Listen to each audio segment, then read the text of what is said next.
Hello everybody and welcome. My name is Ketchup and I'm joined for another time by Jackie, and this is the ESL Guns of Boom GO4 Finals. Now first things first, you may notice we're in a slight change of scenery. That's because we're at the ESL France office, which is a far cry from the UK. Definitely different areas for sure. But first of all, Jackie, how's it going? It's been a long day. It has been a long day, right? Straight from Birmingham to France. And bonjour to any French fans that might be watching out there, as today should be amazing. Not only do we now have 3 times the monitors behind us, I think we have 3 times the excitement for today's games. Now, as always, it's going to be Europe first, and then we're going to jump across the pond into North America. And for those that may be wondering, what is this show all about? The GO4 Finals are an opportunity for our teams in Guns of Boom to essentially get their face out there in the online world. They can get vital tournament experience, they play for a prize pot every single 2 weeks, but the real machine that is funneling into the end of the year is, of course, our Season 1 Finals. Now, that takes place across weekly competition, and only one team in the world so far is 100% locked in, confirmed, and that is the Black Bulls. These guys won the European Invitational, and by qualification into the Season 1 Finals, $120,000 played live at Los Angeles. First and second place, the highest point earners of Europe will make it through, and then that third and final spot will be a direct invite. There's a direct invite as well for North America, but things get a little bit more traditional when it goes to first, second, and third. How do you earn points, you might ask? Well, the answer is very simple. You just have to place highly in the weekly cups. The higher you place, the more points you get, and that basically means that the most dominant teams will straight up earn their way into the finals themselves. Now, we do have the current standings to show you guys at home how Europe is currently doing, and as to kind of go back on what we just said, Forza eSports and back-to-back currently sitting with that gold and silver medal status. 325 points for Forza, 225 for back-to-back, which currently has these two teams as the teams we'll be seeing at the finals. This is subject to change. Some of the teams can still pull off some upsets and take these guys down a peg or two, but as it stands, these are the two teams to watch. Our second set of standings is going to be how the GO4 today is essentially going to be going, because the GO4s are not entirely linked with the Season 1 Finals. This is an opportunity just to play on stream and win money. And as you can see here, it's actually Overtake and Forza. Now, Jackie, we did see Overtake in our last GO4. These were the teams that kind of really turned up and made a name for themselves. It's true, they lived up to their name, right? They were able to walk in, overtake the competition, and hit quite a high amount of miles per hour there, mate. And they knocked it down. They started bonneting the competition, and they look good for a team that comprises of players we had never seen before that week going into it, right? It was a big shocker because it has been the same players over and over again. It very much has got to a position now with, in the top tier meta of Guns of Boom, that you expect to see those same names. It really is, once in a blue moon you see a player subbed in, it is only off the back of those substitutes. So to see an entire squad of unknown players really dominating and also playing smart Guns of Boom to the point where, you know, these were one of the teams that we actually didn't see overcommitting coming from. And that was a huge mistake that we've seen countless times where players would push into spawns. Overtake, they seem like they've actually done a fair amount of research, and they look good.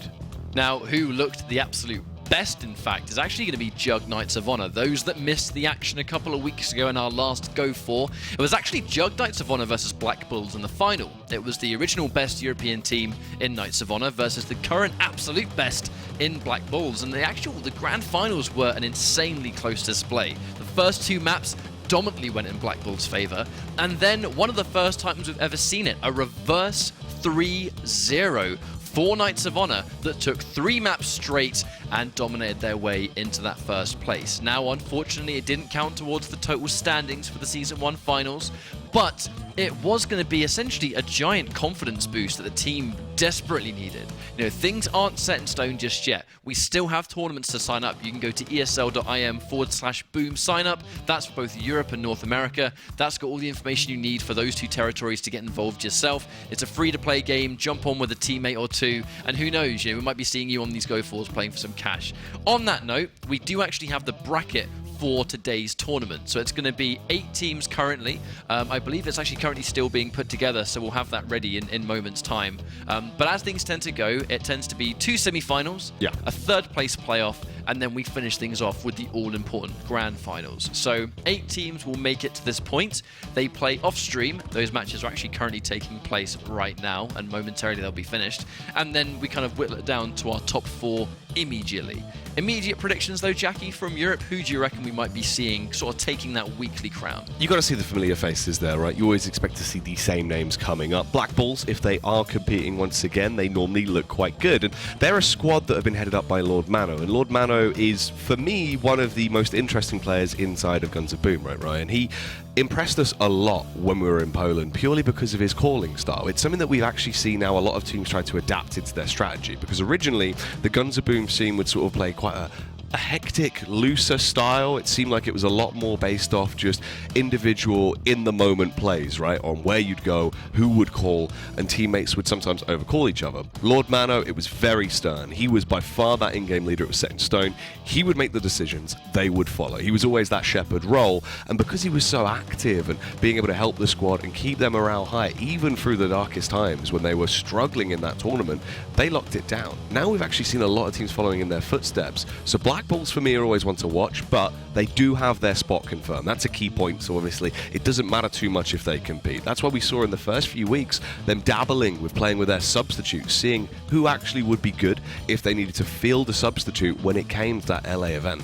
We get to see an element of, I think, uniqueness when it comes to the Black Bulls, because they have the luxury that no other teams in the business currently have. They are the only team confirmed for that Season 1 finals, which is not far away, really, just over a month away, and we'll be concluding this entire league and kind of really seeing the big storyline of Europe versus North America, finally, which territory is actually better. I know there's a lot of discussions that go on within the community, within the Discords, within, you know, the online groups, the YouTube videos of which there's constant frag movies starting to come out from a lot of our players. And we are moments away from actually seeing which territory is actually the strongest in the world, which personally for me, seeing as Guns of Boom is a new competitive title, these players are quite green to sort of brand new tournament, you know, competitiveness.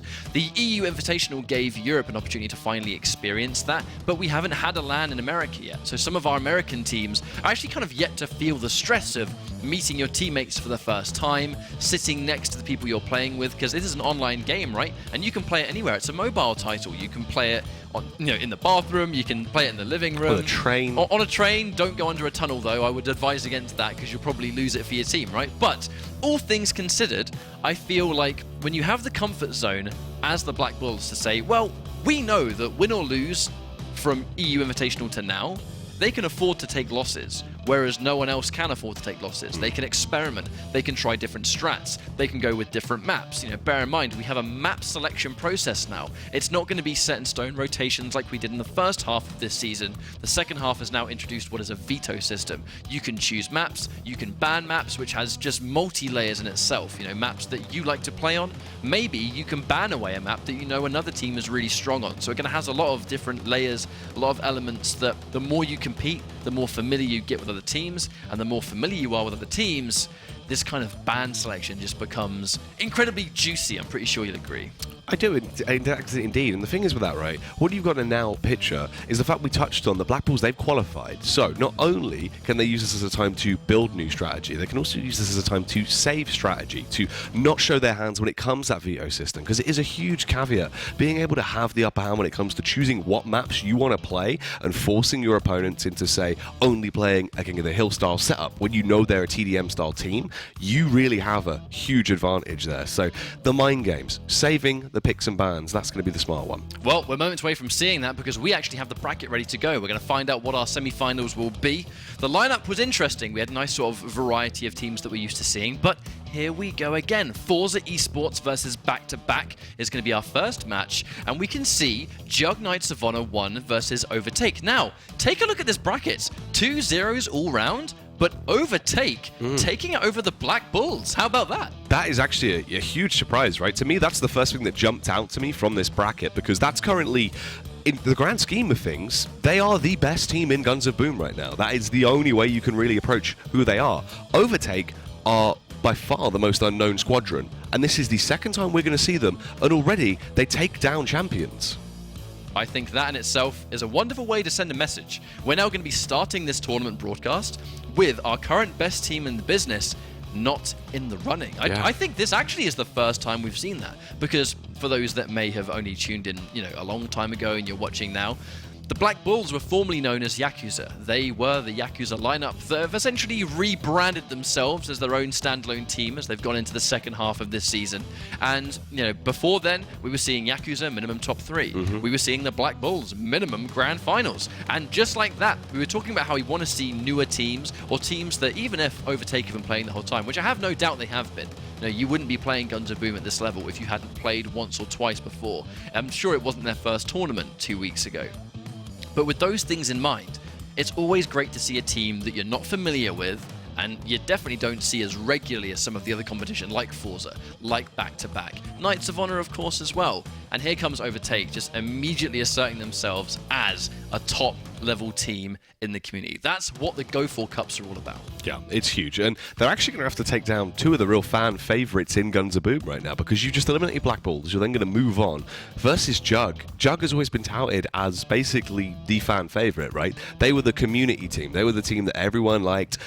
Pretty much everyone was looking for them to win when we were at the EU Invitational. And the fact that they really just got dashed out of the tournament and cascaded away, mopped up like a spilt drink in seconds, it was a shocker. And Overtake, they're going to need to try and lock it down with that. I think they have the tools to get the job done. At the end of the day, they've had an amazing first impression. Granted, that match was not on stream, so I think they can introduce elements to certain teams. The second you've got a play where the cameras are on and we're sitting here and we're talking about the match, you guys at home are watching, whether it's on YouTube, Facebook, Twitch, whatever you're watching it from, it adds an entirely new dimension of stress. So we'll find out in our second match whether that's going to be the case. But match number 1, back-to-back versus Forza eSports. Forza eSports have had an incredible journey so far. We've talked about this previously, and by all means, we're going to talk about it again, because Forza eSports were essentially a mishmash super team of the Triada lineups. There were a couple of Triada clans, and essentially before the EU Invitational, right here, we saw the 2 teams essentially mix up, and it was 2 teams from each lineup that essentially they considered their strongest players, and they formed what was basically a super team to form Forza eSports. Forza eSports are actually the first professional organization involved in Guns of Boom. They've actually made history by kind of having that landmark of they're the first team involved, and look at the runnings. Forza eSports are within the top 2 right now to actually qualify for the Season 1 finals in LA. They had a very underwhelming performance at the EU Invitational. I don't think they were as familiar playing with each other because they didn't have a lot of time to prepare. To be honest, that can have quite a big effect on them, but they've been grinding hard. And the success they're seeing right now is basically just the fruits of their labor. Yeah, it's true, right? Because they were one of these teams that individually in themselves, they were very, very confident. They were a team that sort of seemed like they were going to be a bit of a cocky persona and potentially have some interesting things up their sleeves. But when we came to the LAN environment, it wasn't quite there. But you can't really blame them. The lineup was majorly in its infancy. It had been put together, a matter of days before the event, really. I'm pretty sure it was less than a week. I'm pretty positive it was less than a week. And the fact that they turned up, they gave it their all, you do bottom out there. But they said, look, this isn't who we are. We can do better than this. They were quite active in coming across the point. We're not going to be giving up. We're staying as this roster, and we will be doing better. And they've proven that by far. Oh, 100%. And to be honest, I'm actually quite excited to see what they can bring to the table this week, because when the matches tend to be off stream and we go towards the weekly standings, remember, it's the weekly competition that funnels towards the Season 1 finals. These Go4 streams are, as I said earlier, an opportunity to play for cash, to play on stream, and to get the all-important tournament experience. That's more important than one would think.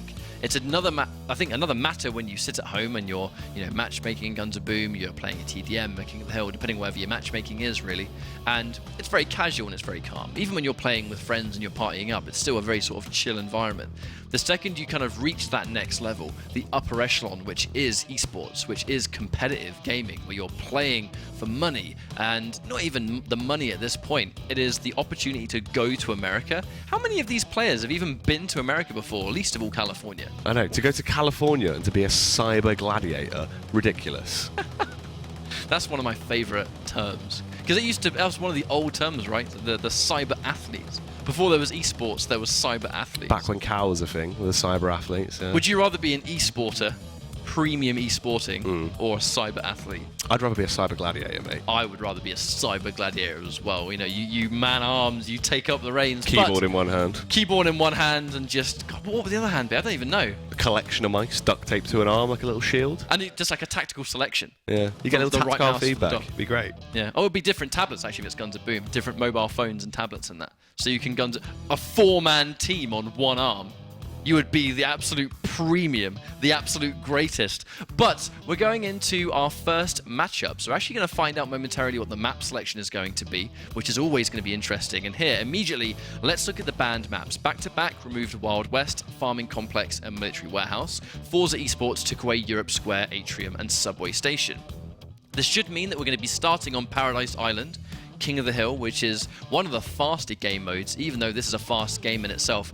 This one map, you know, Subway and Paradise Island combined can be, you know, really fast and furious. Skyscrapers as a guaranteed second, and if it comes to that point for map 3, it's going to be Europe Street. I actually feel like it's almost like a mirror image. We normally see people start with Europe Street, and it's normally Paradise Island or definitely Skyscrapers that are, you know, the turning points. But here we go, the opposite effect. It's quite a surprising one, really, because it does sort of seem like this is the kind of series that is going to go to 3 maps purely because it will be a 1-1 in the early game. You know that's just going to be a trade there. Paradise Island, it is always such a close affair.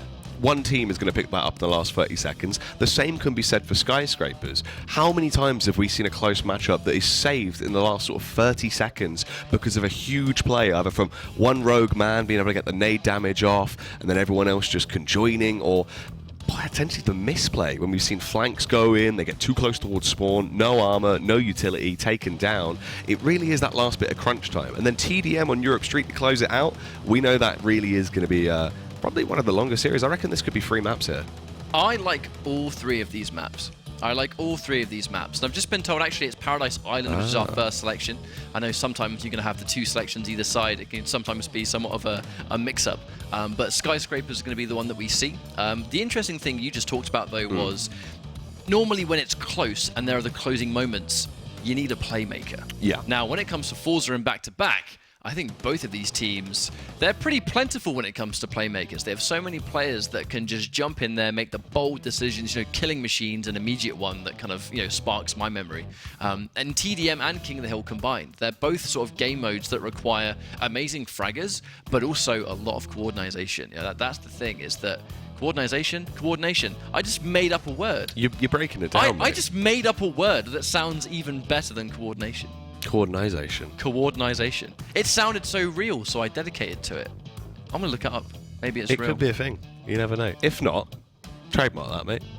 Don't steal it. If you watched it right now, don't steal it. Just forget you heard it. But either way, Skyscrapers kind of goes back to what we talked about. How I feel like Skyscrapers is always such a pivotal map. Yeah. Because it's not your conventional TDM. You know, normally in the TDM maps, it's very, very symmetrical. It's very flat. That's one of the big things to take away. A lot of TDM maps are pretty, you know, they are pretty flat on the ground. And as a player, you can kind of generally keep your crosshair at a certain height. You know that when someone comes around a corner, because of the auto fire system of Guns of Boom, essentially just kind of keep your crosshair at a set height. If they put their head in the shot, bam, they get hit in a headshot immediately. Skyscrapers, you don't really have that kind of playstyle. Vertical, and there's not only the fact that you spawn really high up or low ground, depends on where you are basically. There are so many staircases, you know, and staircases of multiple levels. So it's not going to be a matter of just keeping a crosshair in a certain place. It's, you know, this guy's going to be down here, and then immediately he's all the way up there, and you've got to have that kind of flick reactions, especially seeing as it's a very sniper-heavy map as well. Yeah, Skyscrapers is good because we see a bit more of an interesting style of gameplay come out on it. Because, as you said, the verticality adds a little bit of an extra element. It's sort of done in the 3 stages, right, where you've got the lower area towards sort of the overlook that is very low down with the little blocks off, where you lose your line of sight with the little hedges, right? You move on there to the middle portion of the map and then the highest portion of the map. So it does sort of have a 3-tier system to it, with then higher angles around the map dotted in. So it alludes to you potentially using that sniper where it can be dropped in there at certain times to be quite effective. But it's one of these maps that we see more of a wolf pack style come out. Normally it's the buddy system, right? You go for the 2-2, you split off, you try and pick together, you try and help each other out. You normally see sort of a 3-1 really on Skyscrapers. It seems like it's about getting the well-timed flanked from the lower angle, whilst you go for the 3-man attack from the front on the higher angle. It's almost entirely built around holding the center of the map too. TDM is one of those game modes that, you know, we've kind of talked about this before, because it really is kind of like, you know, what the meta tends to become in TDM at a high level, which is the teams, they stick together and they almost trade the kills out. You know, essentially you will win a fight and you inevitably run out of armor. You can regenerate health through health kits, but you can't regenerate your armor, right? That's the main thing to factor in TDM. So a team will win a fight and they lose their armor, but they do win regardless, which means the other team can respawn altogether if a group fight doesn't go in their favor. They now have all the resources, they have health, they have grenades, they have their armor back. They essentially win the next fight, and you pretty much keep that, that rotisserie going. Yeah. You keep grilling that chicken, do you know what I mean? And then by the end of the map, when it comes down to the last minute, the last 100 points, that's where it's crunch time. You have to stop everything, concentrate, stick together, and don't give up a single kill. We've seen some ridiculous comebacks on Skyscrapers, entirely built around this team have to give up no more kills.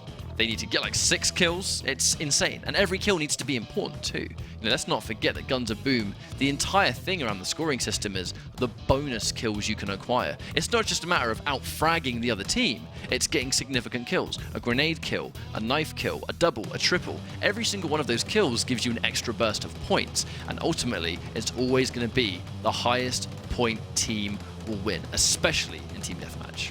Yeah, that's true. You got to know when to finesse on your opponent, right? Not only are you going to be fragging, you got to be finessing as well, because you need to dunk on them. You got to have some huge kills. You're going to be butchering them with a knife. That'll be additional bonuses there if you can actually start to get those multi-kills coming through. And talking of multi-kills, Killing Machine is in this matchup. He has been a staple of back-to-back, and to be honest, within Guns of Boom, I think he's, one of the highest-rated players we've ever seen? If memory serves me correctly, during the European Invitational, it was actually Killing Machine that had the highest KD ratio. He was the star performer in terms of just outright frags, but this map analysis, this map runover can only mean one thing. Map number 1 is underway. It's going to be another Guns of Boom GO4 finals, starting things off with Forza eSports and back-to-back.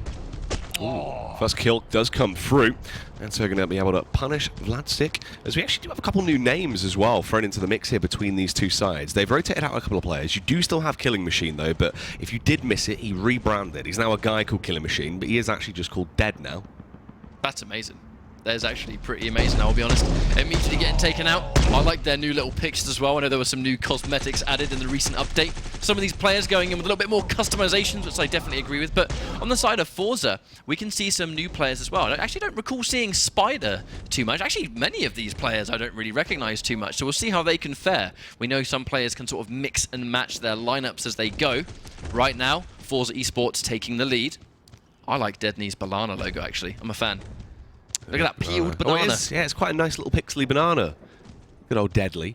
Well, potassium, it can be quite bad for you in huge amounts. You never want to get too much. But the damage is coming through. Nade there going to be launched out. Creed is gone. Spider going to be demolished by the Deagle. There'll be the trade back with the knife, as they are keeping it fairly close. Obviously, in the early game for TDM, it is always very back and forth. It's 1-2-3 to 1-2-2 now in terms of the points as we hit about the 3:30 mark. And this is what you expect. Very slow standard pushes. The Nate going to go in. Deadly tries to get aggro, but will he find success? That's 2 as he starts to back off. Good play there, Ryan. Yeah, this is exactly what we were talking about. You know, Team Deathmatch at the highest possible level tends to be a trade fest up until the last few moments. Spider manages to pick up another kill. Let's look at the point difference on Forza right now. A lot of their players pulling even weight, and that's always going to be so important in TDM. John Wick manages to get 2 before Deadly finishes the job and takes him out as well. Deadly, very, very weak indeed though, costing a lot of armor, taking a lot of damage, trying to retreat as well. Not a wonderful position because he's going to have to be out of combat while he regenerates the health. And this is pro mode. You don't have unlimited access to health items.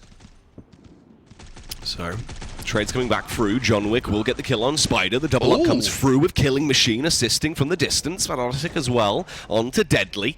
It's only Vrag that actually does pick up 1 frag in the end, as he will be able to get the better of Gonza.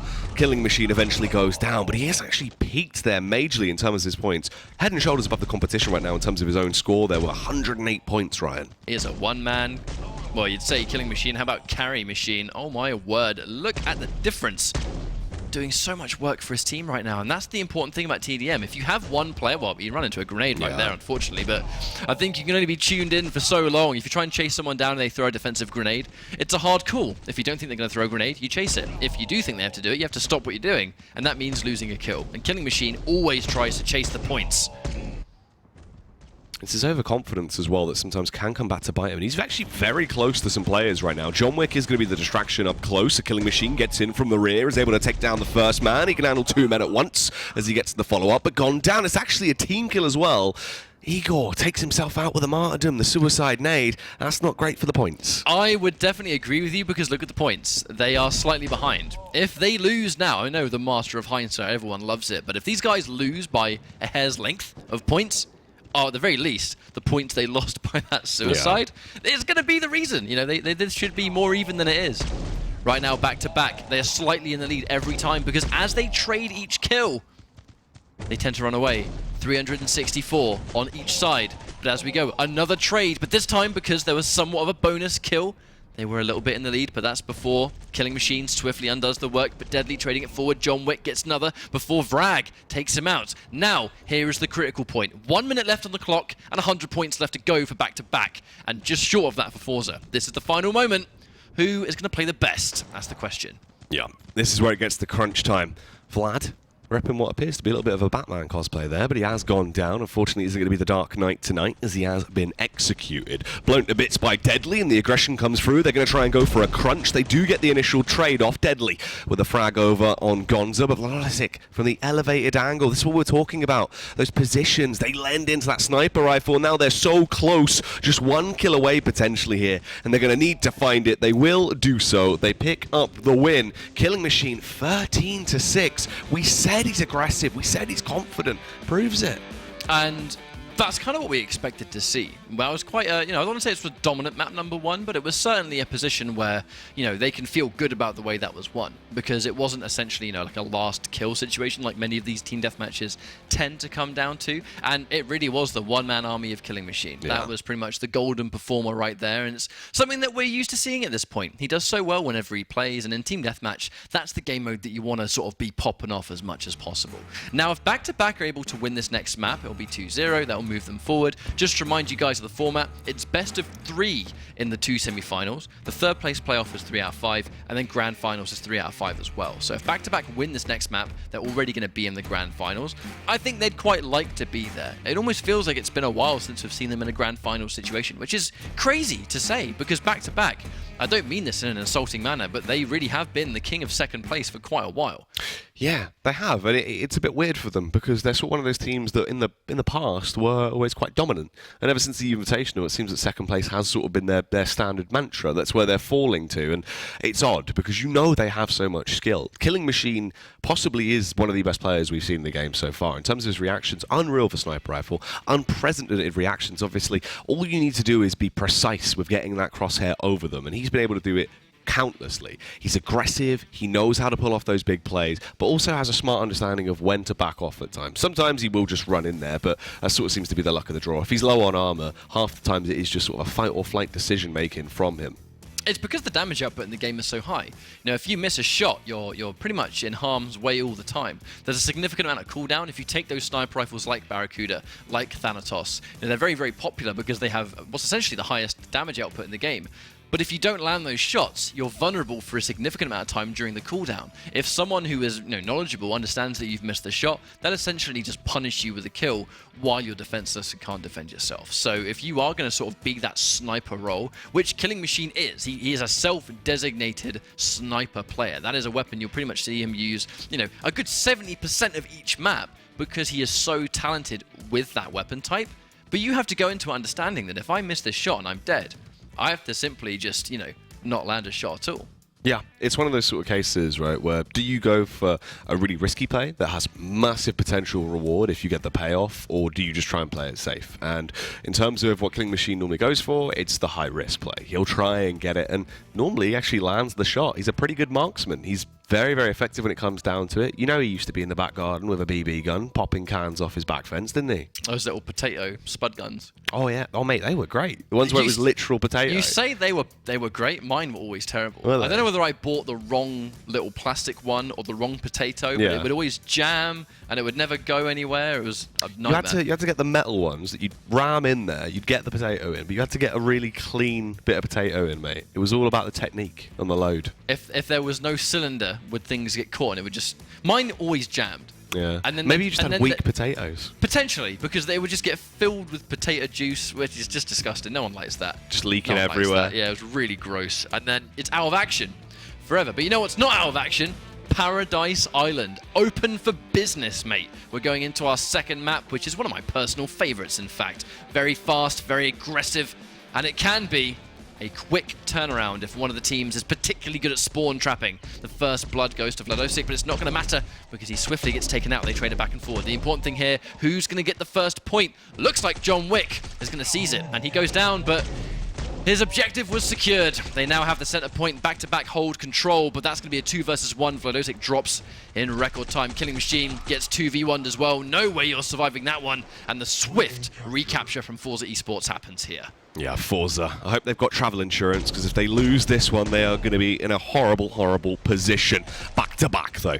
Down by 50 points right now. The slow trickle, the constant income of them being able to defend that main point on the map there is effective for them. They're actually going to hit that 200 mark pretty rapidly, and a big amount of damage done. John Wick picked to pieces by the sniper rifle. They're building quite nicely with the multiplier, Ryan. They're actually being very effective. Getting loads of kills matters in team deathmatch, but it actually matters even more in King of the Hill, I would say, because if you are a team that can hold control of the point the entire time, the natural trickle of points that goes in your favor, combined with those amazing kills, like Frag gets a triple kill and they now hold the point. Look at the score difference. This is a dominant win, and they're only just starting to take it back. Like, that was even without the King of the Hill capture. And a killing spree too. We actually noticed that in the kill feed. Vrag is having the game of his life right now. This is huge. The fact that he's been able to stay alive so long there. Oh, Spider as well.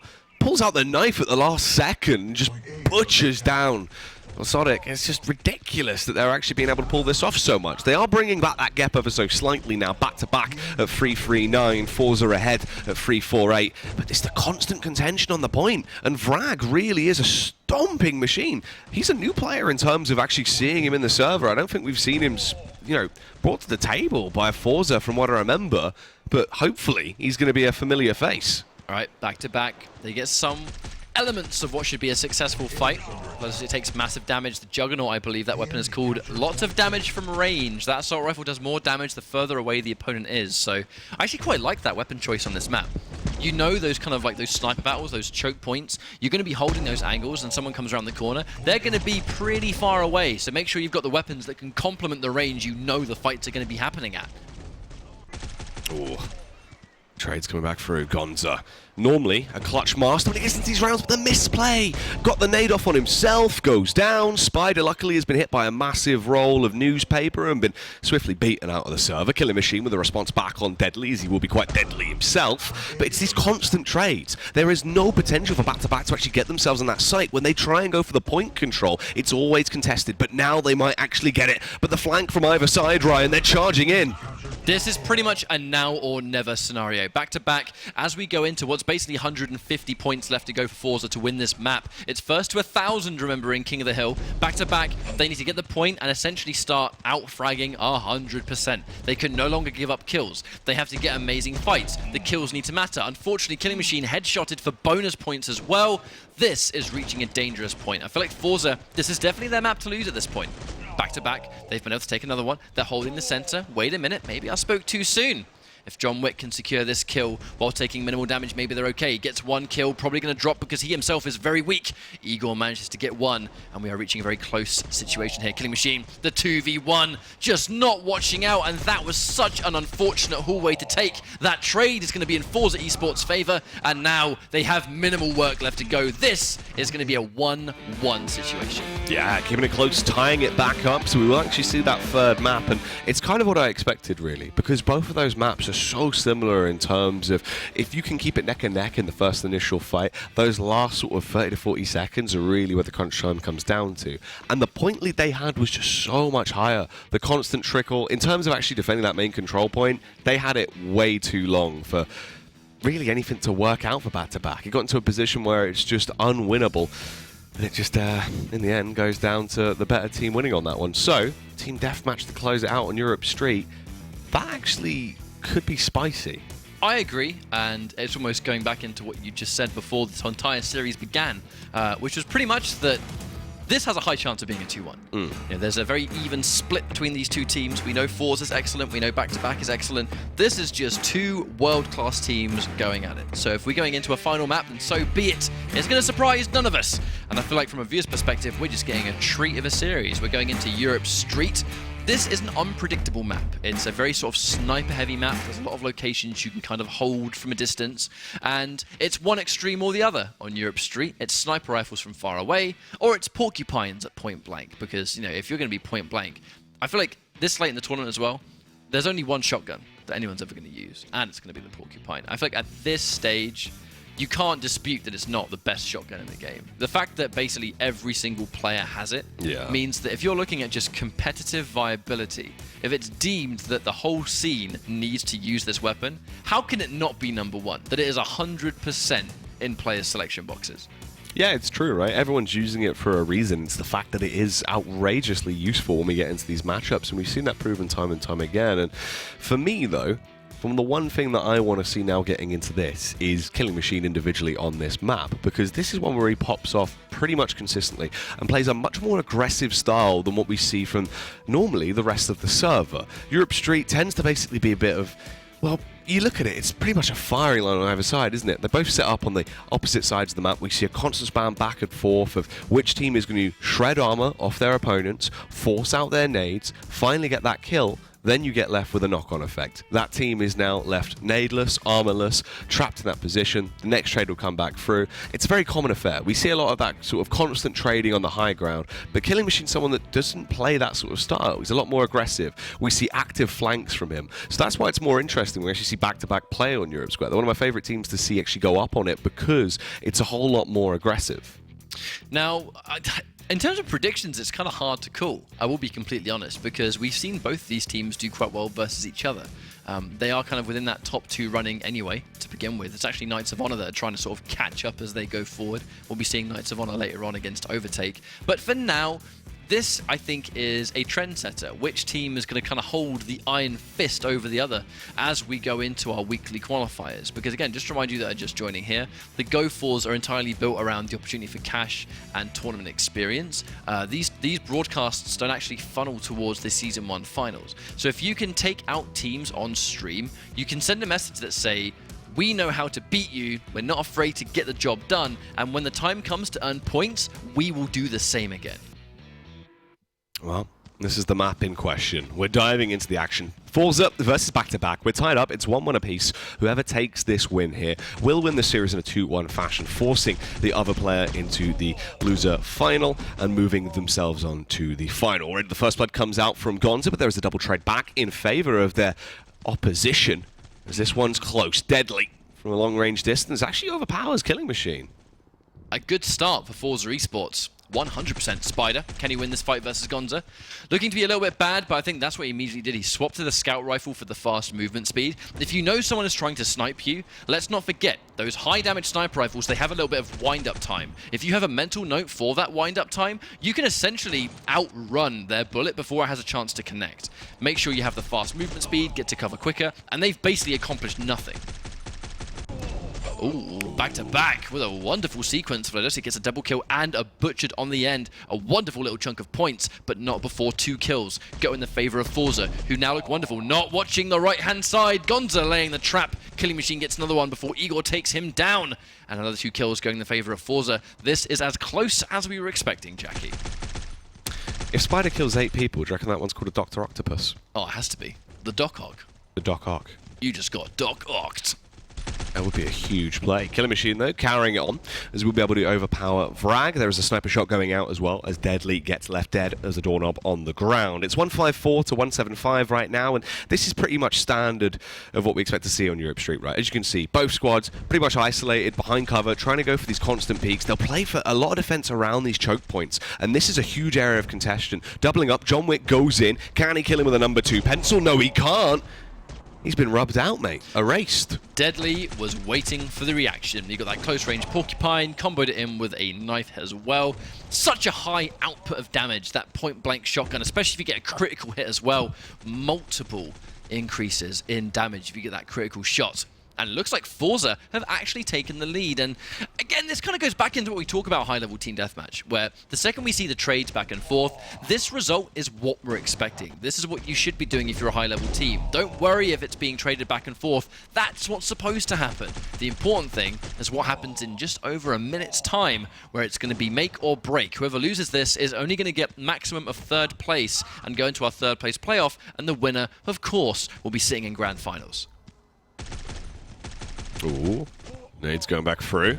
They do have a good position in the map here, though, as well. One of the reasons they do try and fight over this area is because the height you get with it, you get a good lay of the land. The nade going in, going to try and drop down with the camel drop behind Spider and co. Actually shreds through the armor of both of them, so they are fairly low at this point, but they're not sure when to peak. They're getting towards that 400 mark, and that's where the fights have slowed down a little bit. It's the paranoia of giving away potentially a huge lead if someone does get a nice roll off the bonus points. Frag secures another one. Killing Machine trades it back. 1 point separates the two teams, and I think that's quite a multitude thing that we see. Speaking of a headshot, a double kill going out through Killing Machine, who that one double kill and a headshot has given them so much extra points. It is no longer close. If they can continue this, look at the health difference. I feel like if they funnel their targets correctly, we might even see another kill go in their favor. Igor, I feel like he actually missed a shot there. Missing a couple of shots. Spider undoes some of the work with that Porcupine, but he gets trade. Deadly secures one as well. Gonza picks up another. Killing Machine is going to fall for now. And here comes that critical point for another time. We're just over 1 minute on the clock. And this is the point of Team Deathmatch that really matters. Vrag. He is really in no man's land, and the push comes back through. The nade detonates. John Wick with a kill.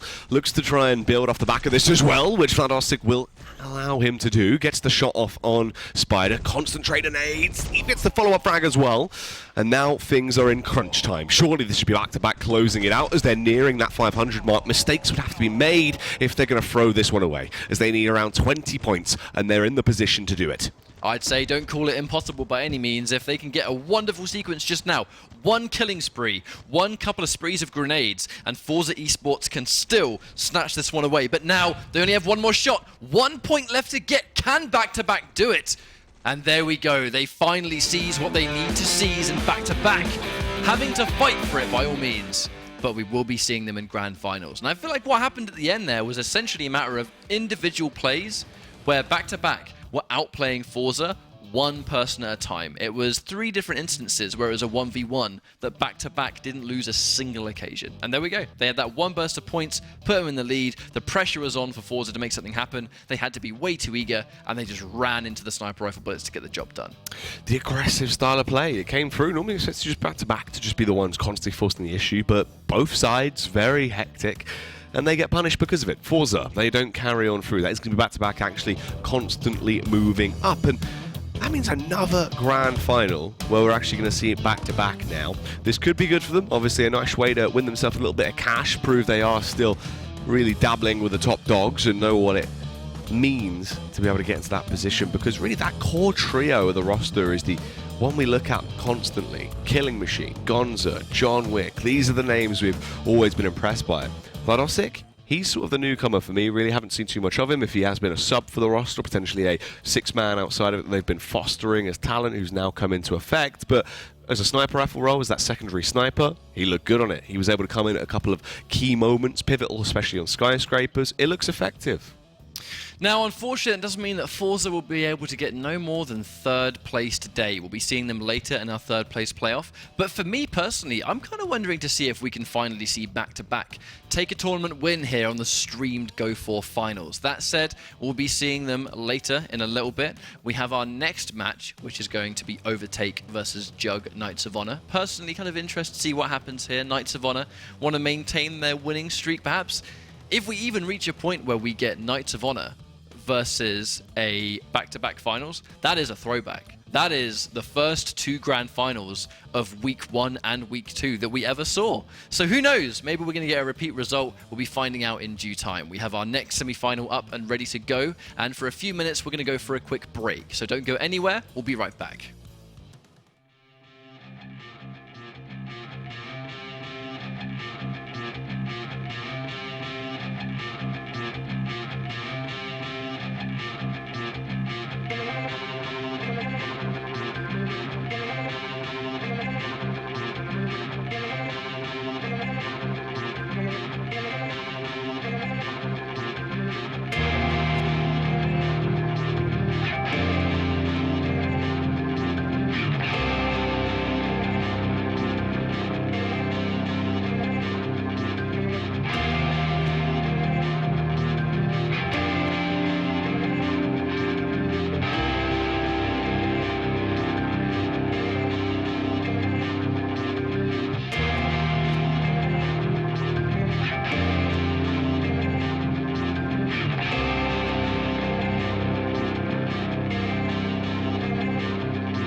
everybody, and welcome back. This is the ESL Guns of Boom GO4 Finals for Europe. And as you can see, we have a giveaway in place. You can win the Crimson Serpent Mask, 250 gold, and some in-game consumables. It's very simple. Just type GOB in the Twitch chat, and you can participate in this giveaway. So who knows? Maybe you're going to be one of the lucky winners.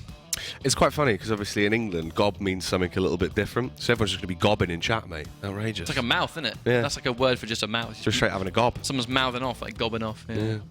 Crazy.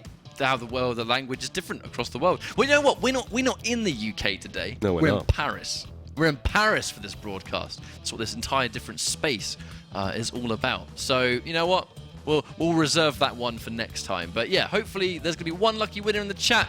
Tweet us if you want. Let us know if you're one of those lucky winners and would love to know. But we have our second semi-final of Europe good to go. It's going to be Jug Knights of Honor versus Overtake. Now, this is going to be interesting for me because Overtake were able to defeat the Black Bulls in the quarterfinal before this. It wasn't streamed because those round of top 8 matches happen off stream, and then we begin this broadcast when the semi-finals are set. So, you know, this massive upset, which I will say was a massive upset because it was also a 2-0 result. Black Bulls were not in the top 4, which is a massive underperformance for them. But on the flip side, it's a great result for Overtake, who are basically the newest team in this later stage of the tournament. I have no doubt they've been in brackets before, but this is the first time we're starting to see them consistently on stream.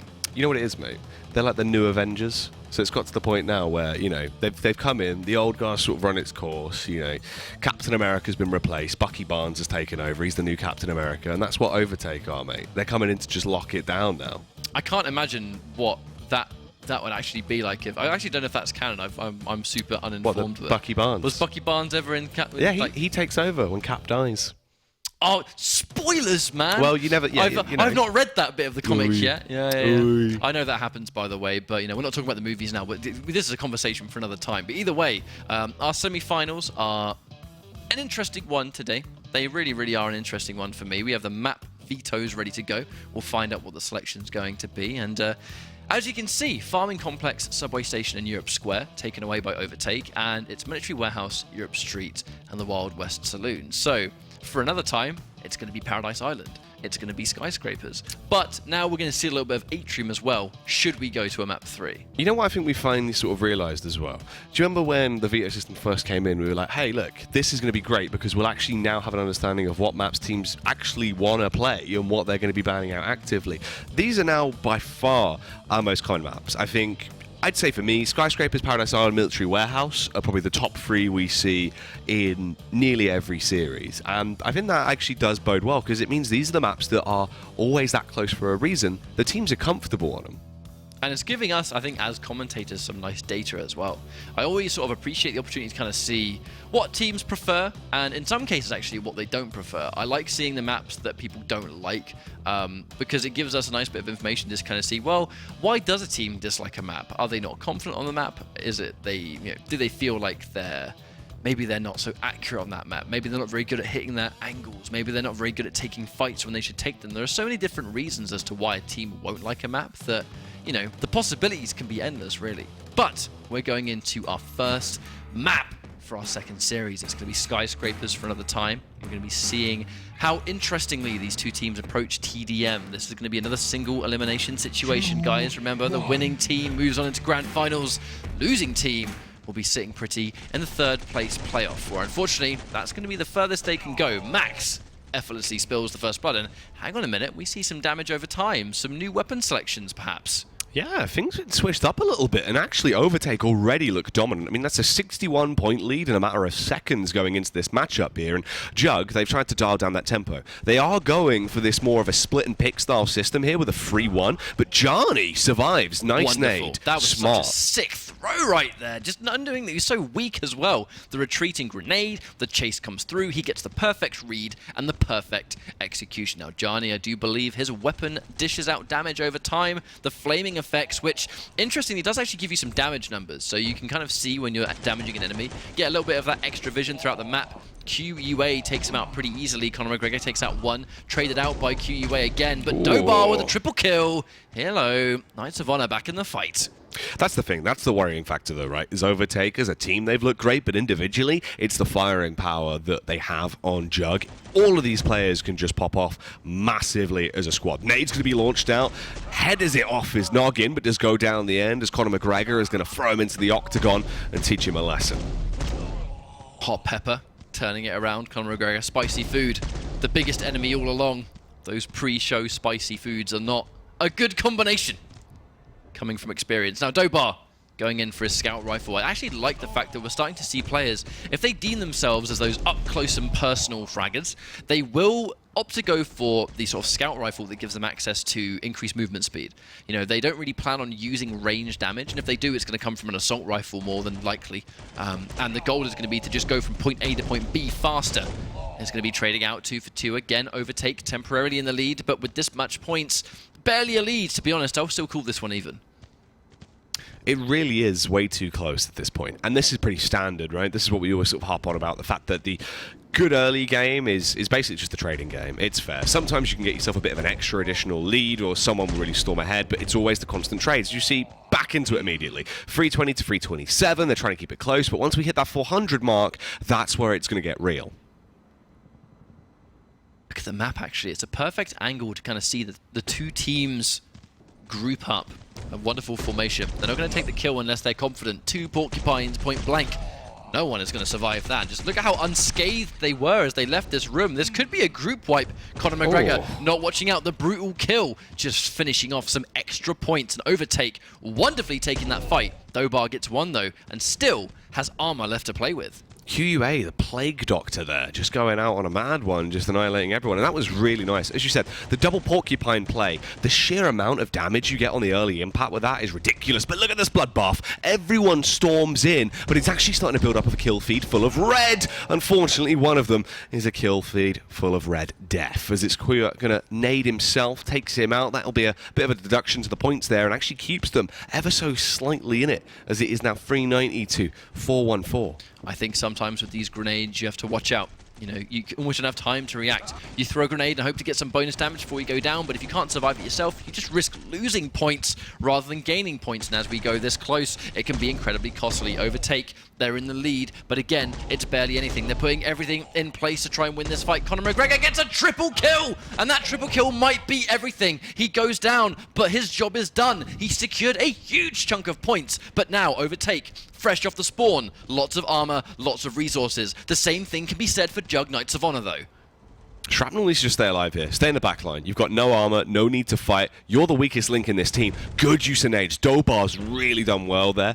Just smashed him in the face with it and got him quite low. Shrapnel actually might get taken down if that nade bounces round the corner, barely stays alive, and you can see they're timid, they're scared to fight. Shrapnel, the dot, the damage over time's killed him as the trades come back through. It's 496 to 485 here, so close there. 1 point away as someone just needs to be able to pick this one up. The next frag is the victory. Hot Pepper needs to stay as far away from the fight as possible. I'm actually kind of nervous that he's running in. He has to try and give his team some support, and Shrapnel secures the last kill, and that was as close as they come. Wow. Overtake. They pick it up at the end there. Literally down to the wire. The fact we're sitting there with like a 1 point difference at that point. Huge, literally just bloodbath of frags coming up. It's the triple kills. Constant triple kills there. Both of these teams, they're very good at effectively setting up players to get the most and maximizing that bonus point system. Now, if you just win a map like that, or you just lose a map like that, you kind of wonder how a team would feel in that situation. Because if you know that you were 1 point away from winning, you kind of go back and look at every single kill you secured, where it's, you know, if I missed a headshot by a hair's length, that headshot would have given us the points to win. If I didn't suicide, maybe that I wouldn't have, you know, lost the points for the team or whatever. Maybe if I got a double kill rather than a single kill, etc., etc. They kind of start asking the many, many questions, but no time to think about it because loading into our next map, which is going to be Paradise Island for another time. If you have won this map, you're going to be feeling good. You're going to be feeling a lot of momentum. Keep that steamroll effect going. If you've lost it, you kind of have to put that loss out of your brain and pretend it never happened because we don't have time to collect and lick our wounds here. The lobby is quick to open and the matches take place in, I mean, come on, it's a 5-minute time limit. This game is quick in competitive. It is rapid, right? We're just going to see teams bouncing through it pretty much consistently. And it gets a bit scary. As you said as well with the mental aspect, it now comes to the point where you have to approach this as a best of one. Don't think of it really as a series as it was at the start. It was a best of 3. Take it on a map-by-map basis. That way, you don't have to really carry over the negative thoughts that are connected to the prior map you just played. And you shouldn't be that tilted, really. I mean, it's the fact that that's probably one of the closer score lines we have. Sometimes it can really always just be decided by one kill here or there. And those games, you know, at the end of the day, it's just a little bit of RNG on that nade bouncing ever so slightly further, someone going for the overextension, and really as well, taking into consideration the fact we actually saw the dot coming out, that kill on Shrapnel with a dot, if that might have been another player, that could have been a difference of them actually getting that win there. Well, one thing that's going to be different is potentially the circumstances of this second map. Skyscrapers was close, but as I've said before, Paradise Island is an entirely different beast. Look at the manpower just piled into this point. Overtake. They put every ounce of resource into this point, and they win the fight, but barely. Shrapnel 1 hit away from death. That is an even group fight if I've ever seen one. Yeah, that's wild. Ilos, actually up close, goes in, gets the early contact. He will go down as the nades come back through, but that allowed them to set up Connor for the double kill. Connor carries on, finds Hot Pepper. That should surely be a further frag, which he will now pick up, and he's doing a lot of damage. He'll actually be building himself a good bounty as well to continuously get those points. He's playing it smart. Cap the point, back off, play on the off angle. It's a good position to hold. Now, Conor McGregor, I actually quite like his positioning there. The fact he opted to run away and not sit on the point, he knew he was one hit away from death. He tried to position himself in an angle that would be difficult to see, understanding that if he gets sniped, he's going to go down anyway because he's so weak, but he stayed long enough to get one more kill, gave himself a killing spree, and now Knights of Honor are in the lead. We are indeed, and they're actually going to start to lose control of this point here as Overtake this one back through, but Dobar with a recap. He's fast, and he's damn right furious as well, but the Plague Doctor and co head back over. They're looking to try and pick this one up as they are firing out these shots. The Plague Doctor gets himself a triple kill as he is punishing, carries on. They're annihilated. The killing spree is going to be rewarded as well, and the point difference is severe. Conor McGregor and QA YouTube, these guys are definitely doing the best for their teams. By the way, I know he's probably going to want us to call him the QA or QA, however you want to pronounce this chap's name. YouTube is obviously going to be the tag. Check this guy, give him a subscribe, watch some Guns of Boom. I'm sure you're going to be entertained. Exactly. There he is, look. You can see the silkiest of silk shots like that. Mate, this is the thing that I love though as well, right? From Overtake, they're the only team I've seen that actually wear different cosmetics. We've got the Plague Doctor and Cure, you know, what's the Terminator there and Hot Pepper. Everyone switches it up, mate. I like to see it. Normally it's quite bog standard with the cosmetics. I'm still going with my theory that players like to go with thin cosmetics to make them harder to hit.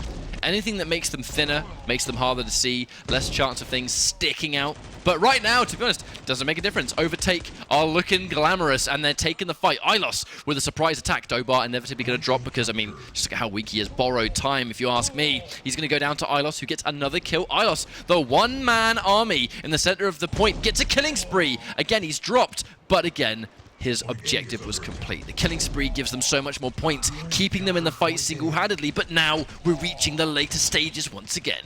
This is going to be hard now. Jug, they have to make really one big collective push here. Two of the players go in. Dobar going to hold towards the flank, but it's a 3 versus 2. They're not going to be able to overwhelm them as they swarm in. They just completely lock it down. Dobar actually turning a mincemeat as the cap might come through. If Max is lucky, he does manage to dip behind cover and get himself back on the point. So it's a constant trickle. They're trying to hold it, but in the 2v1, they overpower Cure. They might actually equalize this, get it back to around at 800 here, Ryan. Shrapnel tries to escape, but unfortunately Shrapnel is going to be right. The wayward pieces getting picked up, deleted from the point, and Knights of Honor, they're only slightly behind, but now we are starting to somewhat reach the point of no return. They have the point, they're getting the trickle of points themselves, they're winning the fights. This right here could be game over in itself. Hot Pepper gets a killing spree, and I think that might be the final nail in the coffin. They take the point, but at what cost? Only a few points left to go, and Overtake are going to win. One more point, this has to be a wrap. All he's got to do is cap it.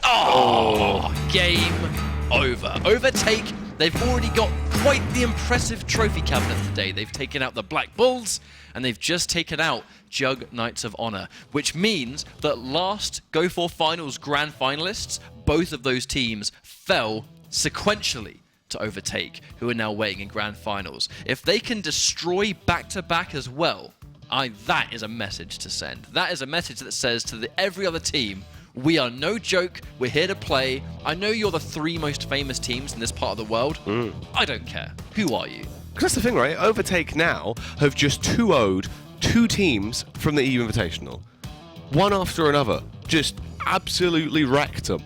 That's what the Go4 Cups are all about, Jackie. The fact that these cups are frequent, they are regular, they are free to enter. It's so easy to get involved in these tournaments, and I always felt like it was a matter of time until we saw another team arrive and just bring it to our top competition. And this is exactly what's happening. And we saw the same thing over in America as well. You know, there are so many teams that we see that, you know, they're not brand new teams by any means, but they're teams that we haven't seen much on stream before, and the more we're seeing them, clearly the more experience they're getting. Overtake, they had quite an interesting run a couple of weeks ago. I know they were in the 3rd place playoff, and that was kind of it, but I like the progression that 2 weeks can make to a team, because you go from 3rd place playoff to grand finals in 2 weeks. That in itself is impressive stuff to me. Yeah, I have to agree with you. I mean, nothing but constant improvement. They're only looking better and better, harder, better, faster, stronger. Hopefully they can keep this one going. Well, we have our 3rd place playoff, and the 3rd place playoff is going to be ridiculous. It's going to be Knights of Honor, it's going to be Forza eSports. I mean, if you told me that was going to be a grand finals, I'd have believed you, but this time it's going to be for 3rd place. We're going to be setting up the lobby right now. We're going to go for another break. Don't go anywhere, because we'll be back in a few minutes' time.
Hello everybody and welcome back to the ESL Guns of Boom GO4 Finals for Europe. And for another time we have a giveaway. You can win the Crimson Serpent Mask, 250 gold and some in-game consumables. It's very simple, type in GOB in the chat to participate in the giveaway and the bot will choose a random winner, of which there will only be one. There can be only one. But in all seriousness, welcome back. Hopefully you guys have enjoyed the action for Guns of Boom so far. We have our third place playoff going in right now between Forza eSports and Jug Knights of Honor. Our grand finals of back-to-back and Overtake is, I will say, a very, very exciting one, and I'm actually really excited to see it. But first of all, we have to figure out which team is going to take home third. You may wonder why. Very simple. The top 3 teams of the tournament will actually take home some money, and fourth place gets nothing. So of course we need to find out which team is actually going to get the first chunk of change of the night. It's going to be a 3 out of 5, no 2 out of 3 here. We're going to get that extra map between all of our teams, which means more gameplay, more guns, more action, all the good stuff that you guys love at this point, I'm more than sure. My name is Ketchup, I'm joined by Jackie. Exciting day so far, I'm sure you'd agree. It has been, mate. And much like Highlander, I'm excited to watch these two teams beat each other to a pulp and try and slay the other one for survival of the fittest, because it is going to be a great third place decider. And the final looks to be even better because Overtake, they've pretty much come into the scene really from our eyes as someone that has just been following it on this level, not really in terms of the more casual level, what they've been doing outside of this on their individual fronts. They're a bit of a new team to us, and they're interesting to watch because they actually provide an interesting style as well. They're fun. They've got some kahunas to them, mate. A little bit of spunk. I think you need that at this level of competition as well. When you have teams that...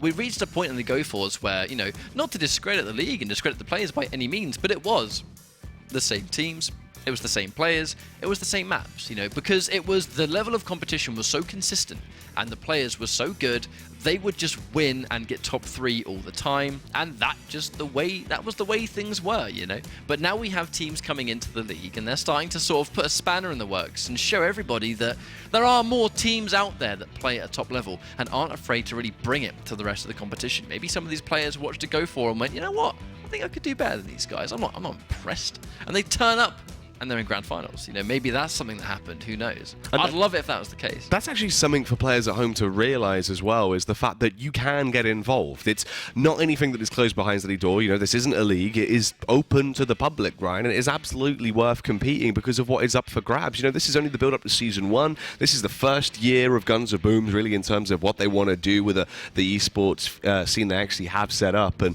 this is going to be going on for a long time. You know, you can see there is a lot of commitment to this. So a lot of Guns of Boom action to come in the future. So if you want to get involved, definitely start competing now. I believe the sign-up link is esl.im/boom sign-up, and you have information for Europe, you have information for North America, everything you need to get involved. If you have players and friends that you enjoy the game with, get signed up. There it is. It's right there. It's a mirrored image when I'm looking at the camera. It's right there. So make sure you get signed up, and who knows, maybe we'll be seeing you in the next GO4, where these cups actually tend to be quite quick, don't they? Yeah. For Europe. It's been a fast day because of that utter body bag we saw in the second semi-finals.